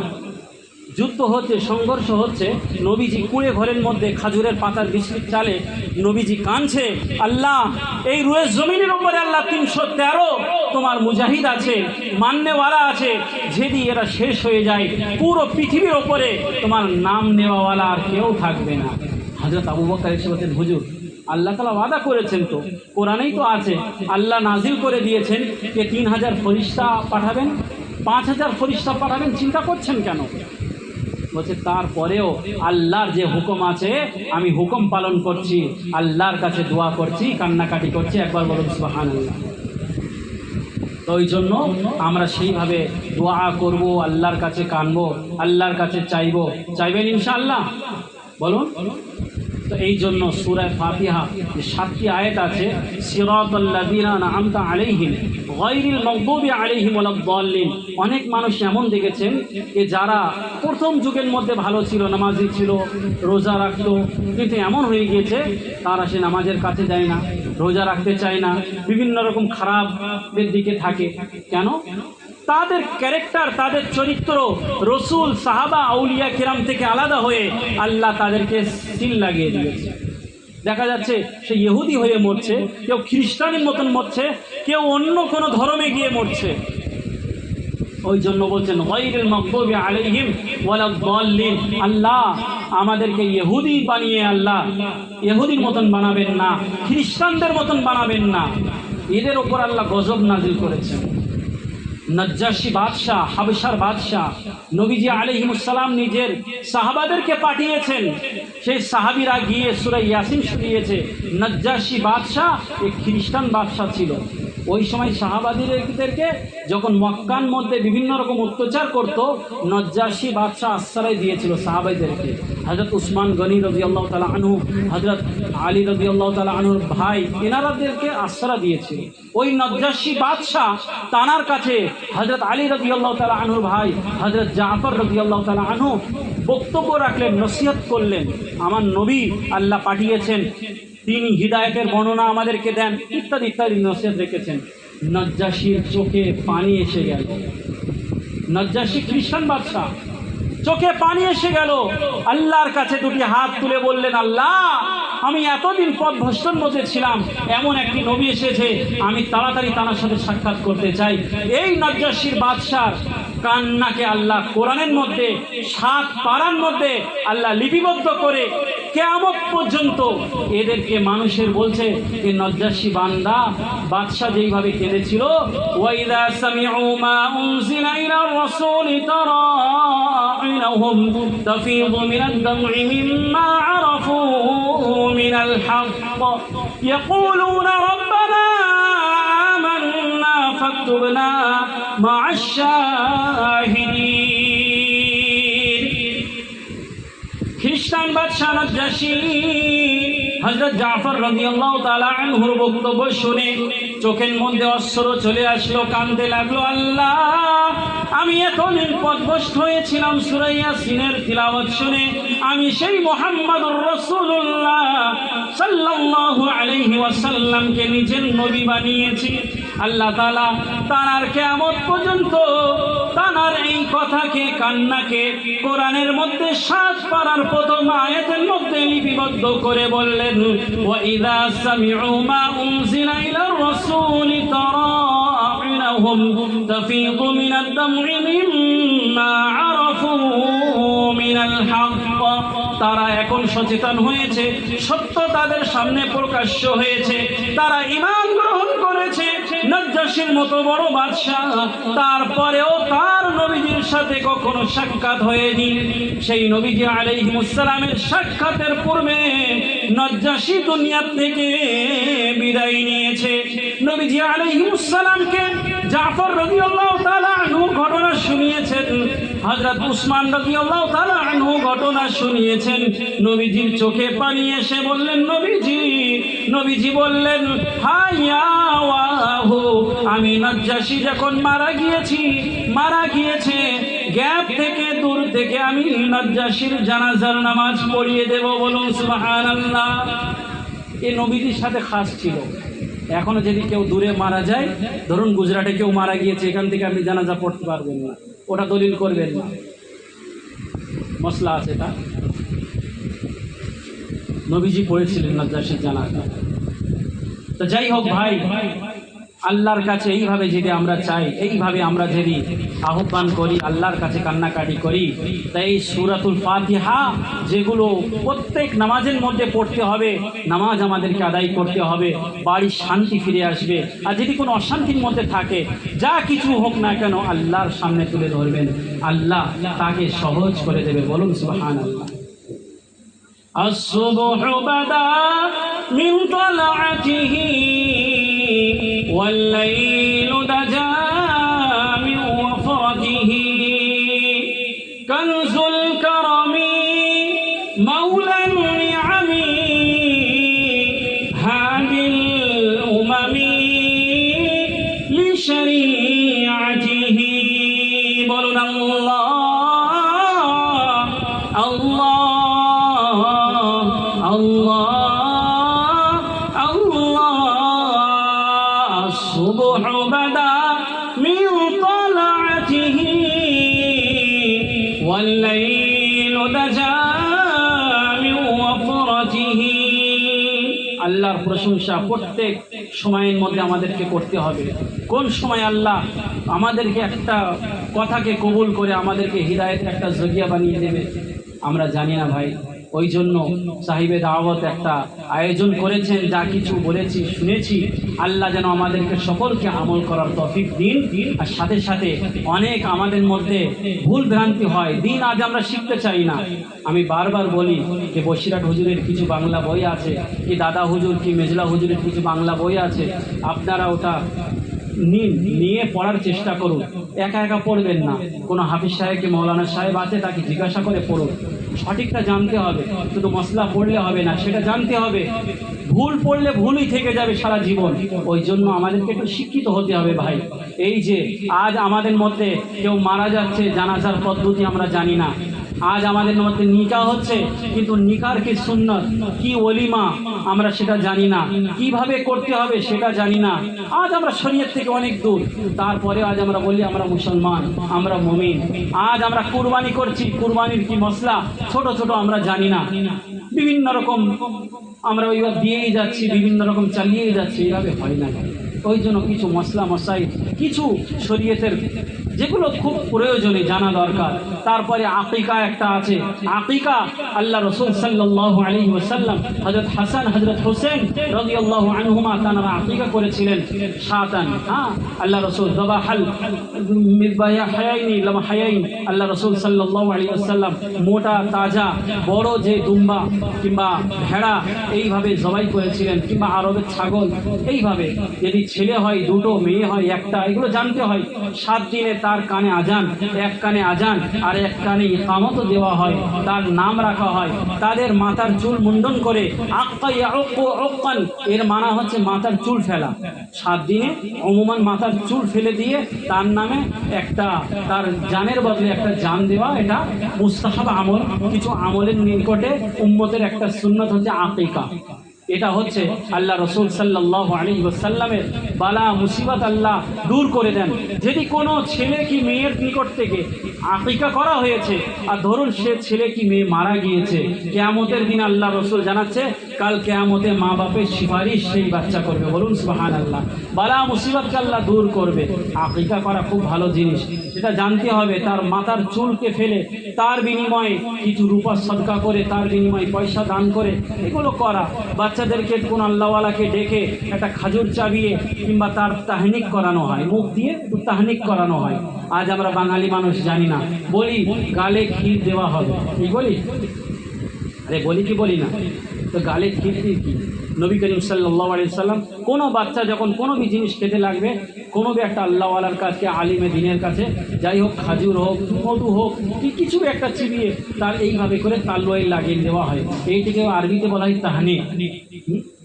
এখন তাহনিক হযরত আকরা ইবনে হাবিস রাদিয়াল্লাহু তাআলা আনহু হযরত হাসান হোসেন নিজের নাতিকে চুম্বন দিচ্ছে। তো হযরত আকরা ইবনে হাবিস বলছেন, ইয়া রাসূলুল্লাহ মা হাযা, আপনি কি করছেন হুজুর? আপনি চুম্বন দিচ্ছেন?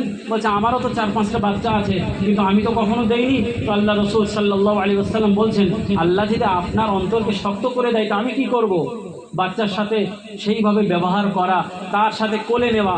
এখন যদি কোনো আলিমেদিন কোলে নেয় আর যদি পেশাব করে দেয়, আমি নামাজ পড়াবো, আমি এ করবো। নবীজি আলাইহিস সালামের কোলে 3 থেকে 4টে বাচ্চা পেশাব করে দিয়েছেন, কিন্তু কখনো রাসূল রাগান্বিত হননি, বাচ্চাদের নিয়েছেন। এই সমস্ত কিছু কিছু আমল আমরা জানি না, এগুলো আমাদের শেখার দরকার আছে। হ্যাঁ, আজ সন্ধ্যা হলে আমাদের মা বোনেরা বাইরে থাকে, ছোট ছোট বাচ্চারা খেলাধুলো করে। নবী করিম সাল্লাল্লাহু আলাইহি ওয়াসাল্লাম ওই সময় বলছেন যে ওই সময় নিজের সন্তানকে নিজের আয়ত্তের মধ্যে রাখো, ঘরের ভিতরে রাখো, বাইরে ঘুরিও না। শয়তানের ডিউটি চেঞ্জ হয়, মানে ফেরেশতাদের ডিউটি চেঞ্জ হয়, আর তার বিনিময়ে শিহাবুন সাকিবের ভয়তে শয়তান দৌড়তে থাকে। আর এই দৌড়তে গিয়ে কোনো বাচ্চার মধ্যে ঢুকে যাবে, কোনো খবিস জেন হতে পারে, কোনো ইফরিত হতে, বিভিন্ন রকম খারাপ জেন হতে পারে, কে কোনো কিছু হতে পারে। কিছু সময়ের জন্য মা বোনদেরকে আমি অনুরোধ কে নিজের বাচ্চাকে নিজের কাছে মাথায় কাপড় দিয়ে রাখা, তারপরে নিজের কোনো বি কাজ আল্লাহর নাম বিসমিল্লাহির রহমানির রহিম থেকে শুরু করা। আল্লাহ রসুল বলছেন ঘরের দরজা বন্ধ করা হচ্ছে বিসমিল্লাহির রহমানির রহিম, কোনো বি বাসন ঢাকা হচ্ছে বিসমিল্লাহির রহমানির রহিম, বাতি নিবানো হচ্ছে বিসমিল্লাহির রহমানির রহিম, শোভা হচ্ছে আল্লাহর নাম নিয়ে শুরু করবেন ইনশাআল্লাহ। তা আল্লাহ তাআলা খায়ের বরকত দেবে। সূরা ফাতিহাকে প্রত্যেক নামাজের মধ্যে পড়বেন, নামাজের পরেও পড়বেন, সূরাতুল বাকারা তারপরে আছে, এগুলো পড়বেন। বেশি কিছু আলোচনা না করে আমি নিজের বক্তব্যকে এখানেই আমি শেষ করছি। যা কিছু বলা হয়েছে আল্লাহ তাআলা আপনাদেরকে শোনার, আর সব থেকে বেশি আমাকে তার উপরে আমল করার তৌফিক আল্লাহ সকলকে দিক। বলুন আমিন। ওয়া আখিরু দাওয়ানা আনিল হামদুলিল্লাহি রাব্বিল আলামিন। দুরূদ শরীফ পড়ুন। আল্লাহুম্মা সাল্লি আলা সাইয়্যিদিনা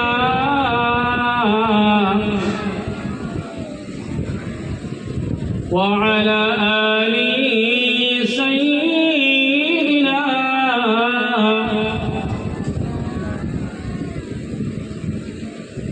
সাল্লি আলা নবিয়িনা সাল্লি আলা মুহাম্মাদিন সাল্লি আলা শাফিঈনা সাল্লি আলা মুহাম্মাদিন সাল্লি আলা নবিয়িনা সাল্লি আলা মুহাম্মাদিন সাল্লি আলা শাফিঈনা সাল্লি আলা মুহাম্মাদিন। हर दिन यूं ही गुजरे मेरा उनकी नात बनाने में, हर शब यूं ही बीते मेरी उनकी नात सुनाने में, हर दिन यूं ही गुजरे मेरा उनकी नात बनाने में, हर दिन यूं ही बीते मेरा उनकी नात सुनाने में।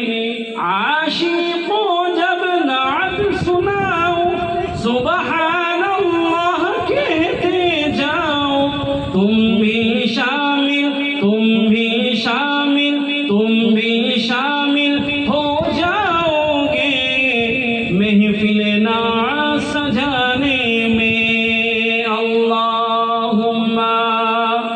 صل على سيدنا وعلى آل سيدنا